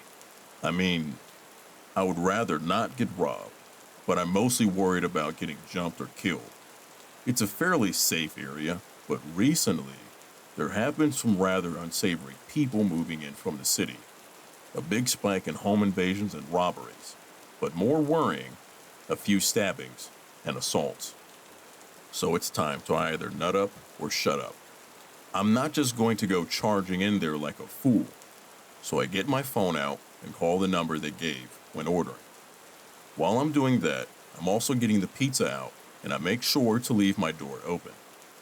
A running car, half in the road, at an abandoned house with the door open, looks suspicious, right? I figure if shit goes down, it might look out of place enough to make someone stop. Not that there is really any traffic this far down the road. I am starting to walk up to the house while the phone is ringing. It rings twice. Then an automated message comes on. It said something along the lines of this phone number is associated with an internet texting app. One of the free ones you download and lets you send free text from a different phone number over a data connection. I think it was haywire. We have had issues with people using numbers from those services for pranks in the past. This is a huge red flag. My heart is now pounding in my throat, and my whole body is telling me to bail. I don't want to get a reputation for being a flaky bitch as a driver and lose any future delivery shifts, and that is why I've not bailed yet. So I'm just standing there, holding a pizza, looking at this house, but not wanting to venture around to the back of it. I'm hoping that the resident will look out of the window and come by the road to get their food. So I am looking at the front windows, checking for some sign of life. I see a blind go up on the one window next to the front door, and a really creepy looking guy with a hat pulled low and big sunglasses on is looking out. Remember, he is in a completely dark house, surrounded by trees at dusk. There is no reason for him to be wearing sunglasses. I also see what appears to be a big guy standing behind him in the room. This could have been anything, though. When he sees me looking at him, he mouths something and he darts away, presumably towards the allegedly broken front door. At this point, I noped the fuck out. I had stayed pretty close to my car, so it was only a few steps away, so I jumped into the driver's seat and threw the pizza into my passenger seat, something I would never do since I am really anal about keeping my car clean. I slam it into reverse before I get the clutch all the way in, so I grind my gears a little. Again, something I never do. Without looking, I simultaneously slam and lock my door and floor it backwards onto the main road, slipping my clutch horribly, but at this point, I don't care. I don't want to fuck around and risk a stall. I didn't even check for cross traffic, which was really stupid on my part. I start to drive away and look back at the house. The screen door on the outside of the front door is now open, but the front is still shut. The guy isn't out in the yard yelling, "Wait, come back," or anything. He's just gone. So I pull over a little ways up the road to call back to the shop and tell them I'm all good and I'll elaborate when I get back. The people never call back to inquire about their food. People usually call if their pizza is 15 minutes late, and these people never got it, so it's really strange that they didn't call, pretty much confirming that they were up to no good. After telling my coworkers about it, we concluded it was definitely a robbery at the very least. So we put the address and phone number on our no deliveries list and ate their pizza. I doubt I would have actually gotten murdered or anything, robbed with a gun pulled, or a little roughing up, yeah. But it was still very unnerving that I easily could have gotten into some serious trouble by just doing my job, especially if the idiots picked a slightly less abandoned house to set up at. Sorry for the relatively minor incident being so long, but hey, I like to write, even if I am not that good at it. Anyone who delivers a pizza, be wary of situations like this. I looked into it, and apparently it is a pretty common way to rob pizza guys. I'm pretty glad we did not end up meeting. So I, a 21-year-old female, do Instacart for a living right now. A while back, maybe about 2.5 weeks ago, I was doing my last batch of the night. It was around 9 o'clock, so it was getting relatively late, at least for me anyways. There were probably only 5 other customers besides me in the store, so it wasn't busy by any means. Anyways, these 3 men, well into their 30s, walk up to me, and one of them says, "Hey, my friend thinks you're really hot." Sorry, I'm happily married. Because I am in fact married. The biggest guy says, "That don't mean nothing." And honestly, I thought he was joking, so I just kind of laughed it off and went on with my shopping. Pretty soon I noticed they were following me around the store. Needless to say, this really freaked me out. So I put my phone where they couldn't see it, and I texted my mom and said, "Mom, call me, and don't hang up until I'm in the car with my doors locked." She did, and it didn't stop them from following me, but I felt a little more safe. They even followed me to checkout, and I know I had to look freaked out because I couldn't even stop my hands from shaking, so it makes me kinda annoyed that the cashier seemed to think nothing of the 3 large men just standing there watching me check out. I loaded my bags up into the buggy and went to my car. And yes, they followed me to the parking lot too. I think me being on the phone is most likely what kept me safe, because I made a point to loudly tell my mom exactly which store I was at. They just stood there watching me as I put all the bags in my back seat, and they continued to stand there until I was actually pulling out of my parking spot. Once I was actually leaving the parking lot, they finally got into their car, so I thought I was in the clear. My delivery was just over 10 miles away. At about half a mile into it, I noticed headlights coming closer in my rearview mirror pretty quickly. I kinda panicked, but I didn't know what to do, so I just kept driving. They followed me without using their blinkers for about 6 miles, but then I guess they got bored because all of a sudden they stopped and made a U-turn. It chills me to think of what could have happened if they didn't stop following me, or I didn't have my mom call me. I like to tell myself they were just playing some sick prank, but their demeanor tells me that's probably not the case. Before you think I'm being dramatic or overreacting, Be mindful that the area I was in has had a lot of young girls around my age go missing as of late, so I think it was pretty reasonable to at least be cautious. To the three big men that made me afraid of a job that I love, I hope we never meet again. I recently shared this story for the first time in a True Scary Stories group on Facebook. I got a lot of feedback from people who lived in the same town I did when this event happened. It felt good to finally share my experience. Shortly after posting, a woman contacted me and physically threatened me and my family if I wrote about him again. She believes him innocent, etc. It spooked me. I took my story down. I don't need weirdos like her in my life. I've since done some thinking about this and wanted to post my story again, somewhere, anonymously. It's my experience, and I'm not gonna let some crazy child killer dater bitch scare me. So, here it is. I originally thought this incident happened in January of 1984. I now realize it was probably later in 1983. I was 8 years old and lived in Aurora, Colorado, a suburb southeast of Denver, Colorado. We lived in a brand new subdivision, and I loved it. Our house was busy.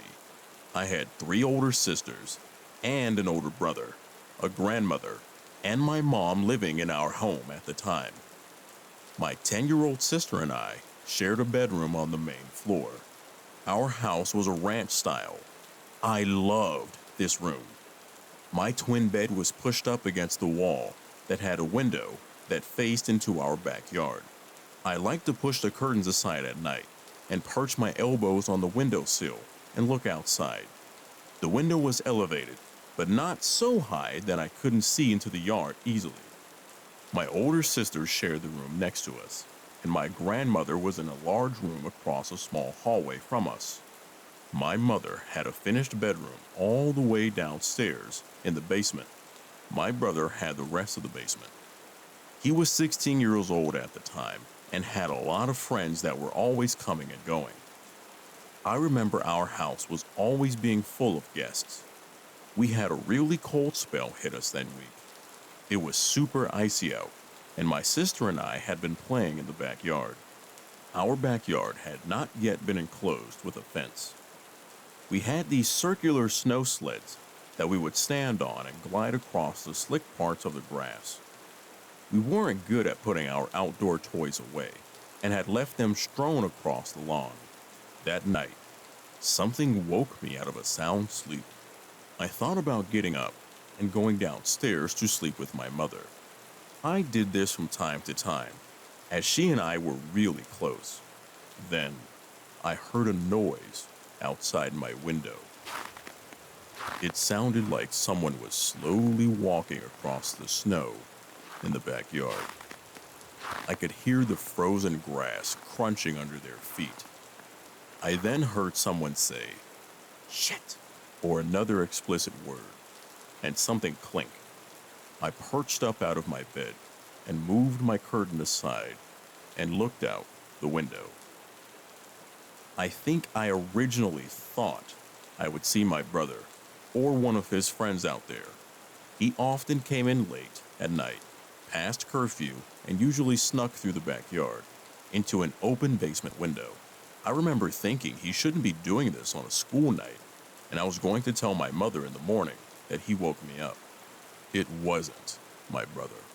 I saw a young man probably in his early 20s that I didn't recognize. I made eye contact with him and then quickly scanned the rest of the yard for my brother. I didn't see him anywhere. I was going to move away from the window, but the man's eyes were glued on mine, and he started walking towards my gaze. I froze. I couldn't move. He came as close as he could to the glass. He smiled at me. It was an eerie smile. It was an, "Oh look, you caught me doing something I shouldn't be doing," kind of smile. I remember he had crystal blue eyes, almost gray. Something about his expression was not right. It took me a few seconds to realize I was feeling fear. He was not a friend of my brother's, nor supposed to be in our yard at that time of night. I panicked and jumped off my bed and quickly ran downstairs to tell my mother. Once I got to the basement, I saw that my brother was sound asleep in his bed as well. This scared me more, as I knew now for sure that this man in our yard was most likely not a friend of my brother's. My mom calmed me down, came upstairs, and turned the light on outside, and looked into the yard from the sliding glass door windows. She didn't see anyone. I remember her not making a big deal out of it, and I ended up sleeping in the basement bedroom with her the rest of the night. I didn't sleep well. I wondered why that man was in our yard and where he went. I remember feeling scared he might come back. I don't know the exact timeline, but I am guessing it was a few weeks later that a family a few streets over from us were murdered in the middle of the night by an intruder with a hammer and a knife. The father, mother, and 7-year-old daughter were killed, and a 3-year-old daughter was left for dead, but miraculously survived. This crime sent our entire community over edge. The police did not seem to know who had done this horrible thing or why. All we knew was that the hammer killer probably chose their home at random and came in through an open garage door. No one in my family mentioned to me the man I saw in our yard again. I asked my mother about it years later, and she tensed up. The hammer killer case went cold, and the community moved on, as people do. I moved further south to a different side of Denver. I never forgot that man in my yard, though, and always felt he might have been the same man who murdered that family.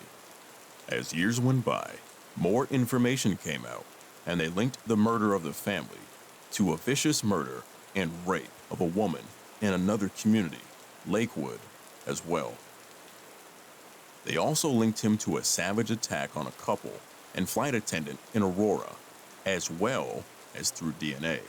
He was a serial predator, and he was active in our community that whole time. Fast forward to 2019, and I am watching the news. I can't believe it. They have solved the cold case of that family's murder from 1984, as well as the other attacks. They flashed a picture of the suspect across the screen, and my heart drops. It's him. It's that man I saw as a child. I have that face saved in my memory because he spooked me so badly. I said something about it to my brother, and he shrugged about it. I mentioned it to some friends, and they said that was creepy, but there was no way I could have remembered something like that. I thought they might be right, until the news also showed some photos of the suspect when he was younger and likely committed the murders. That is exactly the man I saw. I know it. It's changed the way I think about things. It's changed the gratitude that I feel for my life. What if he hadn't tripped on our sleds in the yard and somehow made his way into our house? My sisters and I could have been the ones on the news. I was about 7 years old, my brother about 10. It was well past our bedtime when our mom woke up off the couch to put us to bed. Our dad worked construction out of town back then, so it was often just us three at the house for weeks at a time. Up the stairs and to the immediate right was our parents' bedroom. Going left put you in the middle of a hallway. Taking another left down that hallway led to my brother's room. The opposite end was my room, which was also across the hall from our upstairs bathroom. At either end of the hallway are windowed doors we always kept locked and rarely used. The door on my end led to a balcony overlooking our front yard, and the door on my brother's end opened to our back porch. The house kinda leans into a small hill. My brother and mom both had a habit of waking up in the middle of the night to use the bathroom.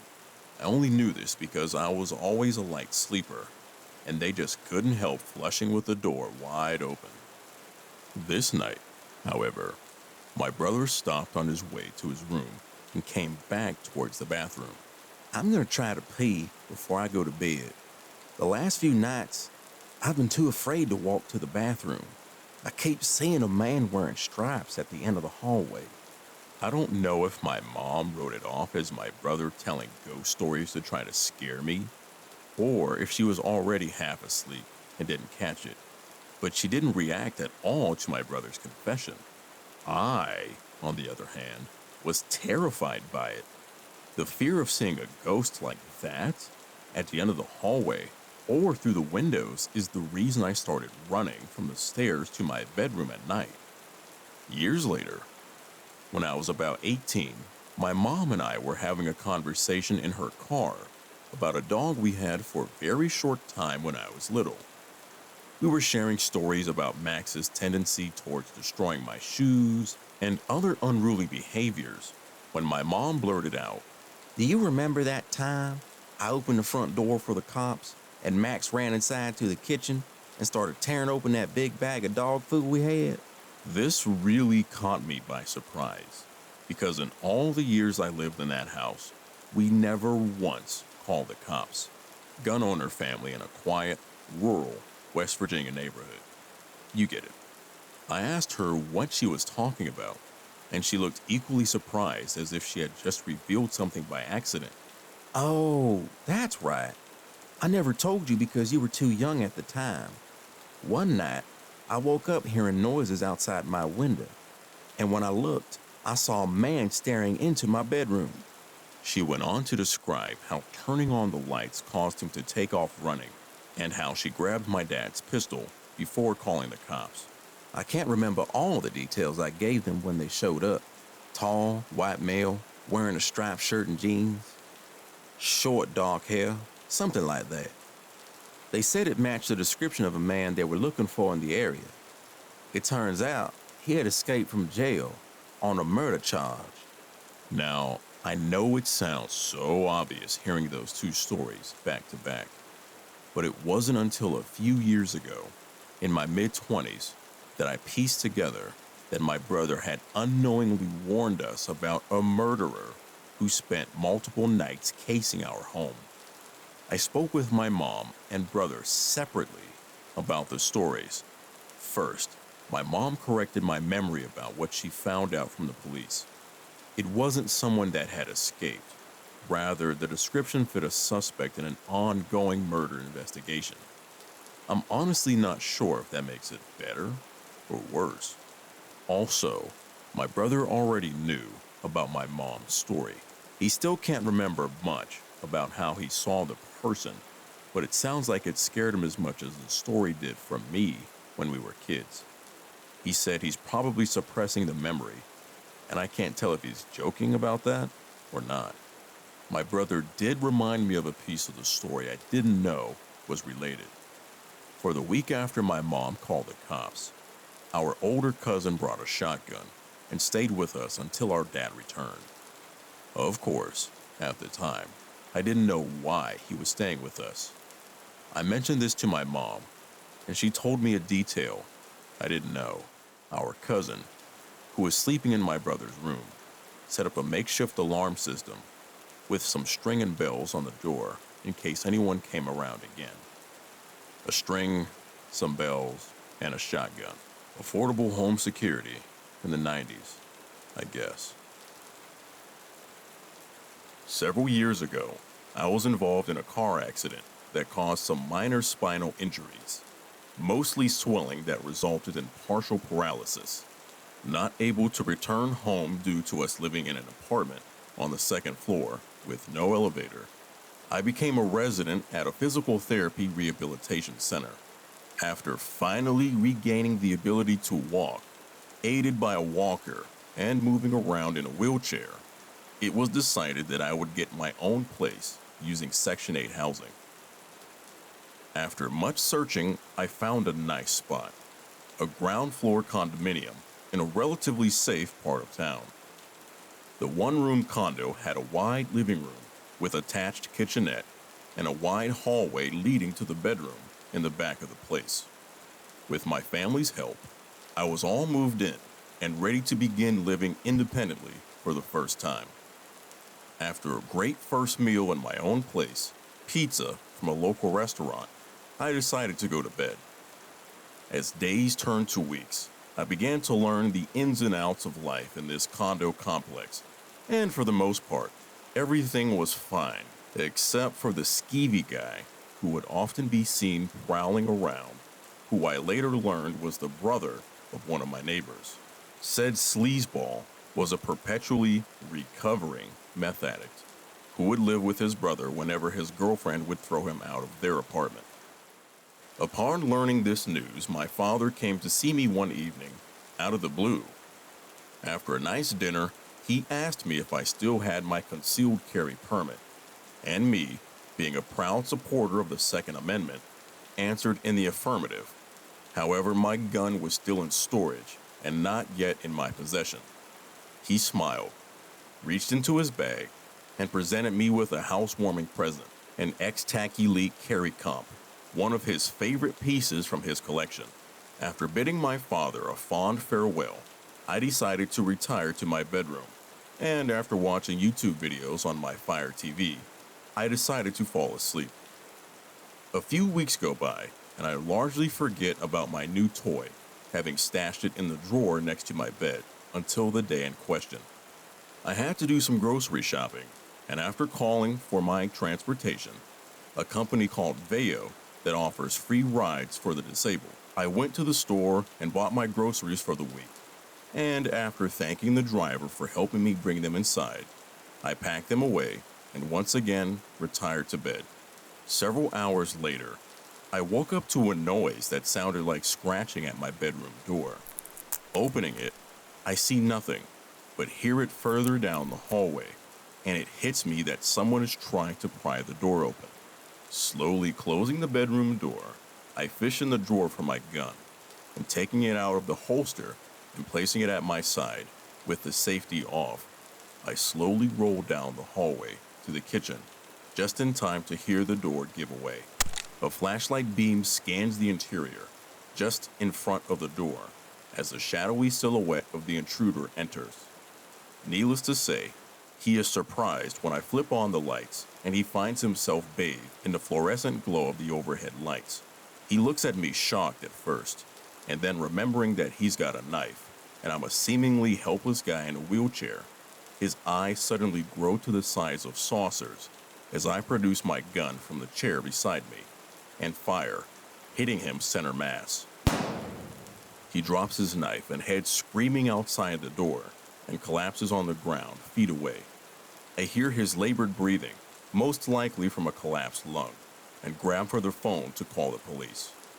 As I'm on the phone with them, other residents, probably woken up by either the shot or subsequent screams, emerge from their condos to see the potential robber splayed out on the lawn. The police soon arrive and render emergency first aid to the guy before paramedics arrive and take over.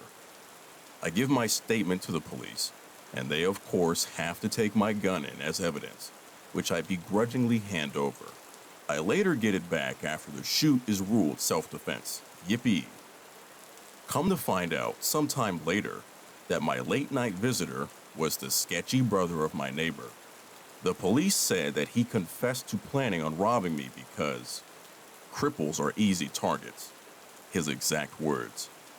The cop who told me this looked at me and smiled slyly, saying that he chose the wrong cripple, I guess, with a reassuring pat on the shoulder. As for the brother who was my neighbor, he and his girlfriend were encouraged to move out, and I was thankful to see them go because a new tenant moved in soon afterwards, a much better person if I do say so myself. The drug addict brother survived, and last I heard, he was in prison with a 5-year sentence for armed robbery. in the first degree. A couple years ago, I was in my senior year of high school. I had just turned 18 and was living with my older brother and my dad, who was a single parent. We had recently moved into a beach condo right on the shores in San Diego. It was a strange setup where one unit was on the third floor and then the second and first floor were divided in half vertically into two units. We lived on the side open to the sidewalk. The other side had a gated boardwalk entry and was right next to another condo of similar style. The condo was a bit older and creepy when we moved in. There were two master suites and one regular bedroom, all on the second floor. Since my brother only came home to sleep, my dad and I each had one of the suites. I was also sort of a daddy's princess. We were all pretty happy and loved the new place. Until I found a door. Again, this condo was a little strange. In my room, there was a sunroom. It had been a balcony at one point. You could tell by the concrete floor and the drain in the middle of it, but had been closed in by large windows. I liked to sit there to do homework with my cat. She enjoyed the sun, and I enjoyed the view of the ocean. But as much as I had been out there, I never considered moving the bookshelf that had been there since before we moved in. Because, well, why the fuck would I? That was until my cat was going ballistic, and I noticed her chase a mouse behind it. I told my dad and we bought a couple of mouse traps. We were going to put them behind the bookshelf and went to move it out of the way. When we shifted it, we saw the door. It was locked, and we were never given a key for it. Although we figured it was just a storage closet, my dad and I were both curious, so we asked the landlord. They had no idea what it led to. So we did the logical thing and hired a locksmith who opened up the door to reveal a hidden fire escape. It was a dark and creepy indoor stairway that led to a door in our shared garage. The only way to get to this door was from the third-story balcony or the door inside our garage. Either way, you had to already be in the building to get to it, so we weren't really worried about it. A few days later, my dad and brother decided to go on a small road trip. They left me behind because I was still in school and drove myself to class anyways. I had stayed home alone many times before. I was used to it and never really got lonely thanks to my cat and small dog.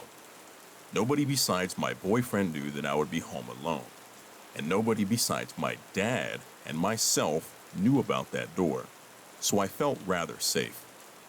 I went to bed late.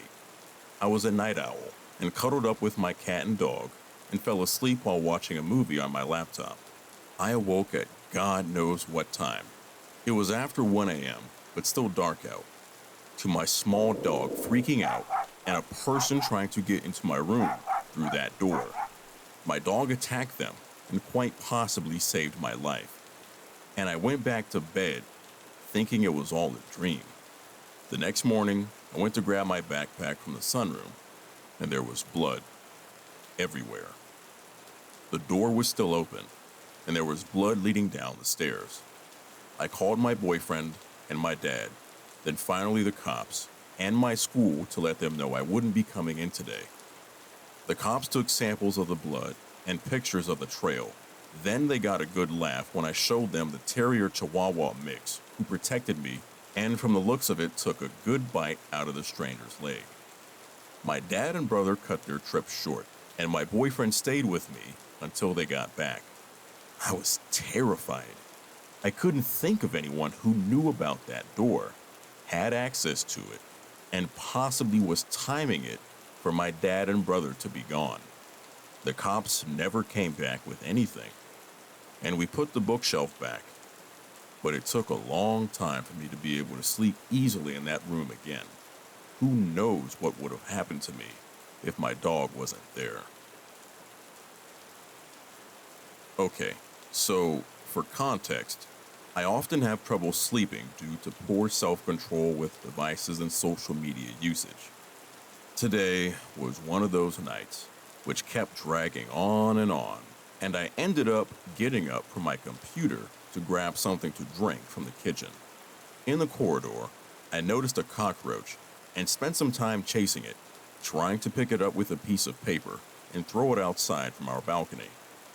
I ended up losing track of it when it scampered off behind the sofa, so I eventually gave up and decided to leave it. That's when I heard the doorknob of our apartment door twisting down. I live with two other roommates, so I'm quite used to the sound of the door being unlocked. But this wasn't that. It was just the metal creaking of the doorknob being pressed. At first, I thought maybe the sound came from my room. I hadn't closed the door, and with most of our balconies and windows being left open at night, it's very warm during the day here, so we take the night as an opportunity to cool the apartment down. We usually have a draft, which makes doors close and open on their own. I thought the metallic sound could have been the hinges of the door from my room, but as I went back to the corridor, I knew it wasn't the hinges in my room. The sound was clearly coming from the main apartment door, and I could see the doorknob slowly pressing down, then releasing. This repeated a few times. Soft, slow press down, release. Moment of silence. Soft, slow press down, release, and so on. I was now absolutely certain that there was someone outside the door, but had no idea who it could be. I briefly considered if it was one of my roommates, but for one, they all have their own keys and will be able to unlock the door. And secondly, I remember seeing all of them return much earlier in the evening. Plus, if one of them did somehow end up outside without their key, why wouldn't they say anything? Something like, "Op, I forgot my keys. Please open the door." So my second assumption was that it was a robber, trying people's doors in the middle of the night to see if anyone had accidentally left theirs open, to sneak in and steal stuff. But that soon turned out to be very unlikely. I grabbed the doorknob and held it up to stop the person on the other side from pressing it, then said, "What the fuck? What the hell are you doing?" I wanted it to sound aggressive, but it came out very uneven and pathetic. No response. That was already too much. They definitely heard me. Our walls aren't soundproofed or anything. You can hear pretty clearly in and out of the apartment. They must have been completely aware that I was on the other side, just like I knew they were on theirs. But nothing. Not a word. No sound of panic or running. After a moment of silence, they tried the doorknob again. I banged on the door, thinking that maybe they didn't speak English, so I should use a nonverbal gesture. That's when the most terrifying part happened. I don't know if it was real or just my imagination, but I swear to God, I could hear a soft tapping on the door. It was quiet and a bit fast, like someone drumming their fingers. Very different from my banging, which was just two hard, solid sounds. I immediately thought their tapping must be some sort of response to my knocking. Looking back at it now, it's possible I might have just imagined it. I was panicking at that point, but I think I heard something like that. For a moment, I considered settling the matter myself. I went to my room to grab my keys, grabbed a big kitchen knife, and was preparing to unlock the door, but just couldn't. I was frozen with fear, and I had the strong sense that this was exactly what they were waiting for. I thought this might have been their plan, taunting me with the doorknob and the tapping, waiting for the moment I get angry enough to unlock the door and go outside. So I didn't open the door. I stood there, holding the knife, and I said, "I don't know who you are or what you want, but fuck off. Stop trying to open our door and fuck off. If you keep trying, I'll call the police. If you keep pressing down on the doorknob, I'll call the police." Again, it sounded much weaker and shakier than I wanted it to. And again, absolutely no response from the other side. There was a moment of silence before the doorknob started being pressed again. I called 911 and gave them my address, explaining the situation to the dispatcher. As I was talking, the door didn't move or make any noises. After I hung up the phone, I saw the doorknob be pressed down one more time, and then it stopped for good. The last thing of note is that I eventually heard the main door of the apartment block clicking shut.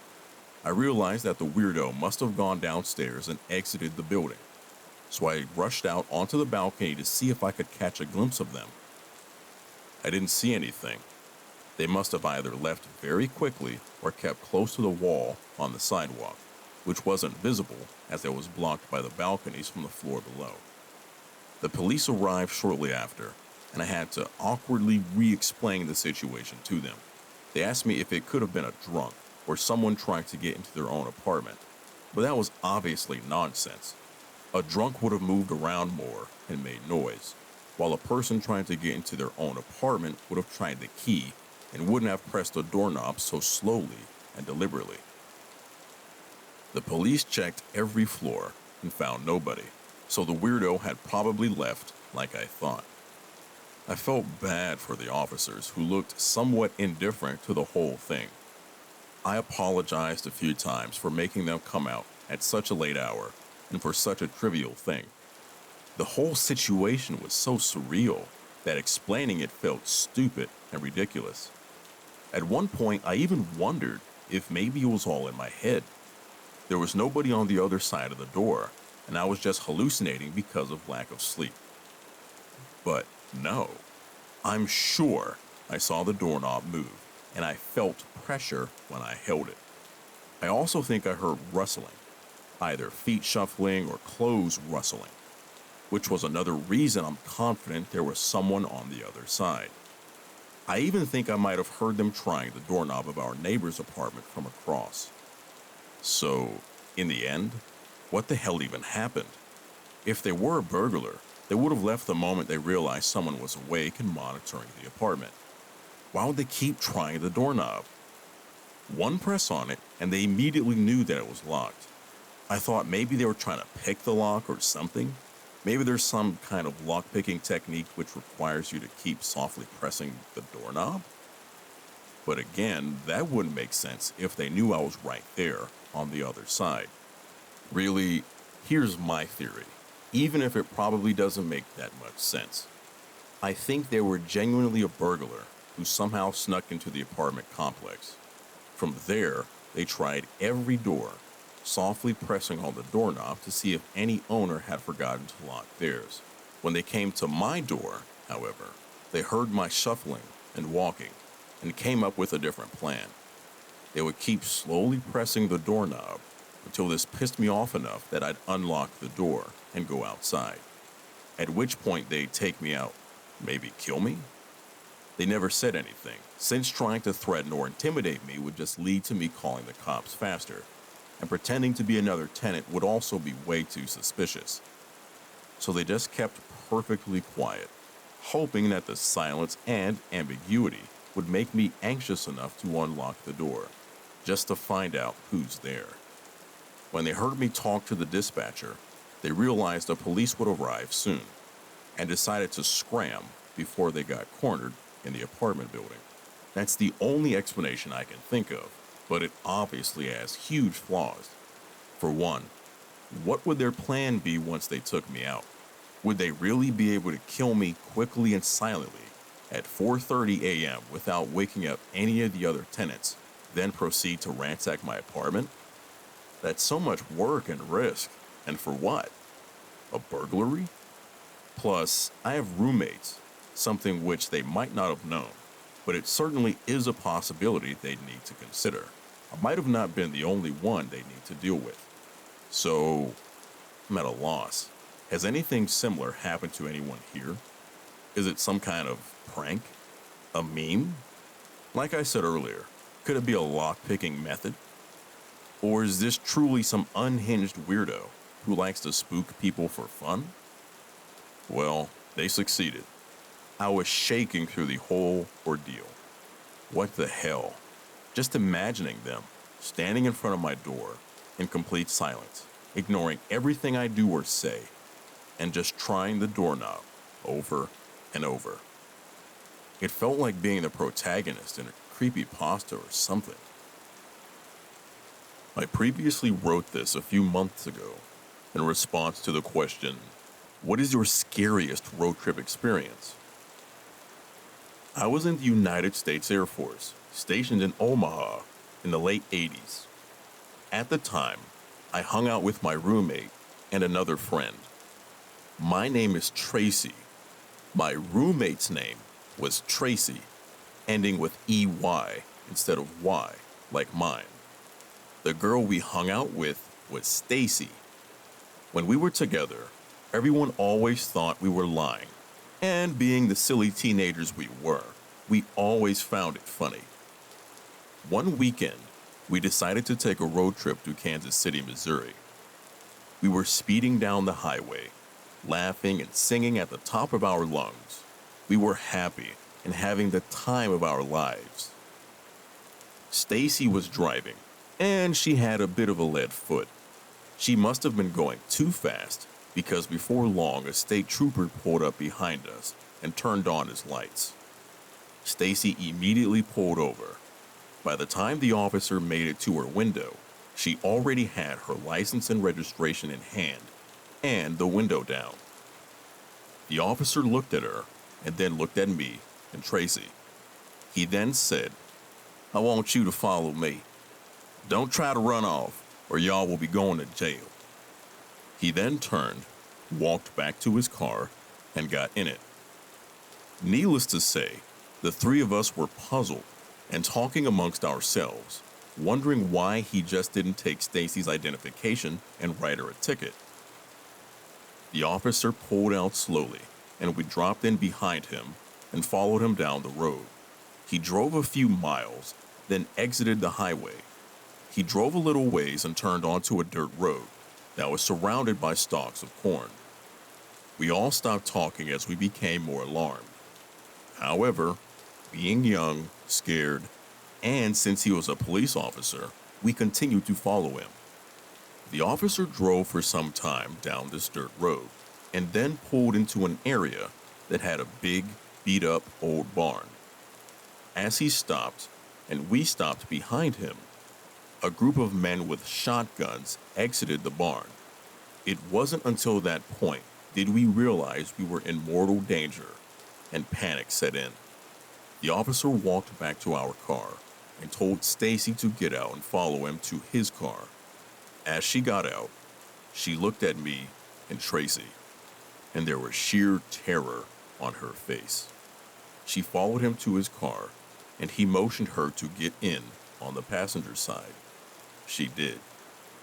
Tracy and I were crying, and as the armed men stood on the side of the car looking at us, we began quietly praying for God to protect the three of us.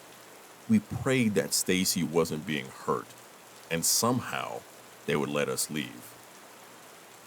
After some minutes, Stacy bolted out of the officer's car and ran back to the car and jumped in the driver's seat.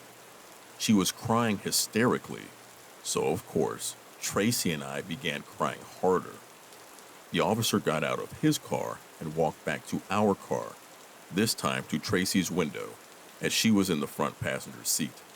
He asked, "Is it true all y'all are in the Air Force?" To which Tracy replied, Yes, sir. The officer calmly said, "Get out of here and go back to where y'all came from. I better not see y'all again." As soon as he finished, Stacy turned on the car, whipped it around, and sped back down the dirt road. She somehow navigated back to the highway. As she drove back toward the base, the silence was only broken by an occasional sob from one of us. Stacy drove for a while, and as soon as we crossed back over into Nebraska, she pulled over on the side of the highway.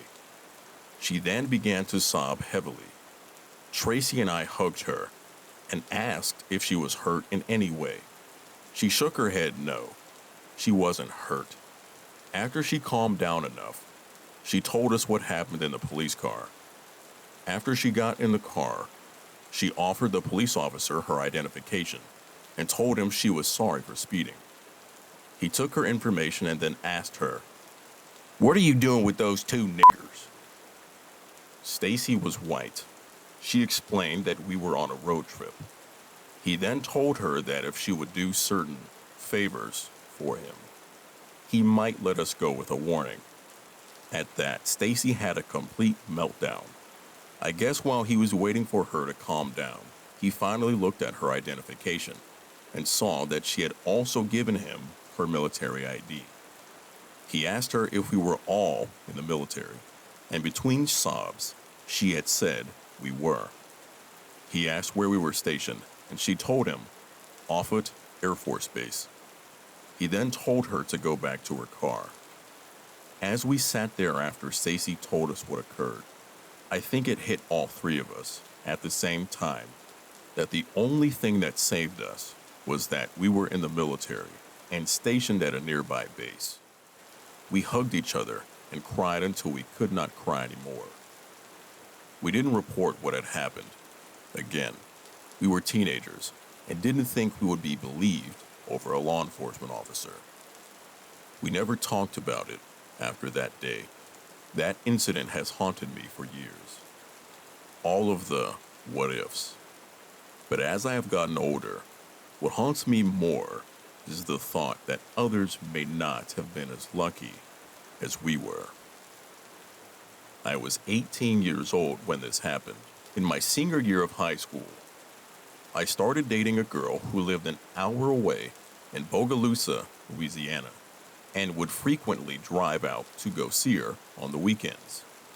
Bogalusa sits along a river and is surrounded by swamps. In my opinion, it's an area notorious for heavy fog and flooding.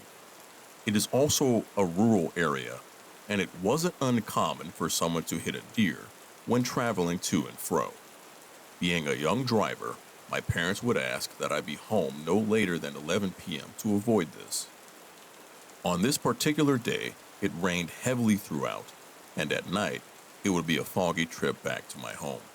The first half of the trip was normal.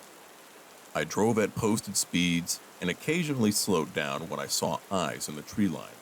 This contributed to the eerie air surrounding these drives.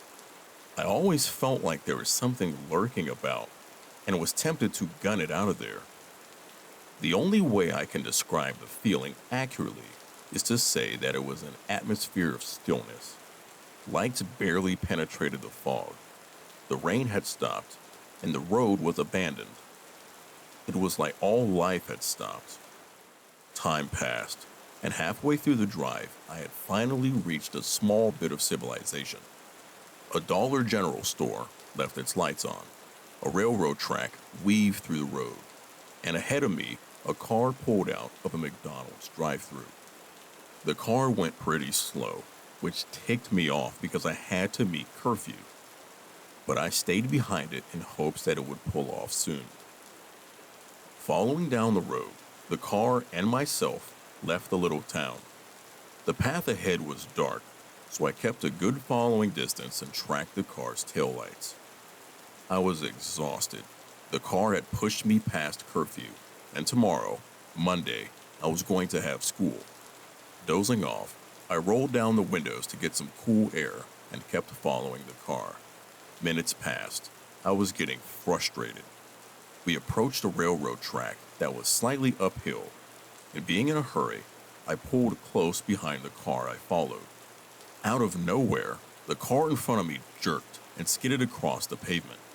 No more than 8 feet in front of me, an emaciated figure was curled onto the tracks, pale white with patchy bald hair. A man rocked back and forth, clawing at his face. I quickly threw the steering wheel to avoid him and swung my car around him. Maneuvering as best I could, I managed to dodge him and slammed on the brakes once I passed. The car that I was following sped along, out of sight. I was alone in surrounding fog. My heart was racing. I clicked on my hazards and unbuckled my seatbelt. Jutting myself out of the window, I stared back at what little the flashing lights could illuminate. Silence. Nothing except for the ticking of my blinkers. "Hello?" I gently cried out. "Are you all right? Did I hit you?" In the distance, the man slowly postured himself upright and turned his head toward me. He stood there silently, unmoving. and then he let out the most inhuman scream I have ever heard. Breaking into a full sprint, he ran toward my vehicle. I quickly threw the car into drive and sped off from the scene. Not more than a minute later, I found that the people I had been following earlier had decided to pull around and parked on the shoulder. I approached behind them and yelled out of the window, "Did you see that?" Yeah, I'm going back. The driver responded to me, while he simultaneously called the police. We eventually came back to where the man had been, but there was nothing. Just an old railroad track. Edit. To this day, it's one of the most weird and scary things I have ever had happen to me. Hope I conveyed it well enough, and I'm sorry for all the extra details. I lived in New Mexico for several years before moving to the Midwest. My friend, Amy, and I, both females, would spend many days exploring the remote corners of New Mexico, discovering abandoned ghost towns, and enjoying the quiet, desolate beauty of the desert. One afternoon in March of 2010, we were traveling from Ruidoso to Albuquerque. Always up for exploring, we took a back road rather than traveling the more direct highway. One leg of our journey had us on New Mexico 55, or NM 55. It's a remote, teeny tiny 2-lane highway. We loved those types of roads up until that day. This part of New Mexico is flat and desolate desert. You can see for miles, and there is virtually nothing except dirt and rock between towns, and towns can be miles apart. So we were on NM 55 going north. After a few minutes, we saw a white pickup truck ahead of us going the same direction. Suddenly, he stopped his truck sideways in the middle of the highway, blocking both lanes. We were about a mile away from him, and as we got closer, we began to get uneasy. We could see no reason for him to do this. We were the only other vehicle out there, and we began wondering if we should turn around rather than come up to him and have to stop. We were about a half mile away from him when he pulled over to the opposite side of the highway, but his truck was still pointed the direction we were going. We tried to relax a little. Surely, this guy was a rancher or something. Maybe he was checking something on his land. As we passed him, we noticed a few things. One, there was only one person in the truck, a middle-aged guy who never took his eyes off of us. And two, he was talking into a walkie-talkie. A few seconds after we passed him, he pulled back onto the highway and started following us. But he never got too close.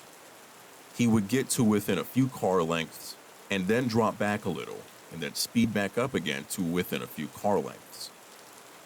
We were getting nervous. We realized how alone we really were.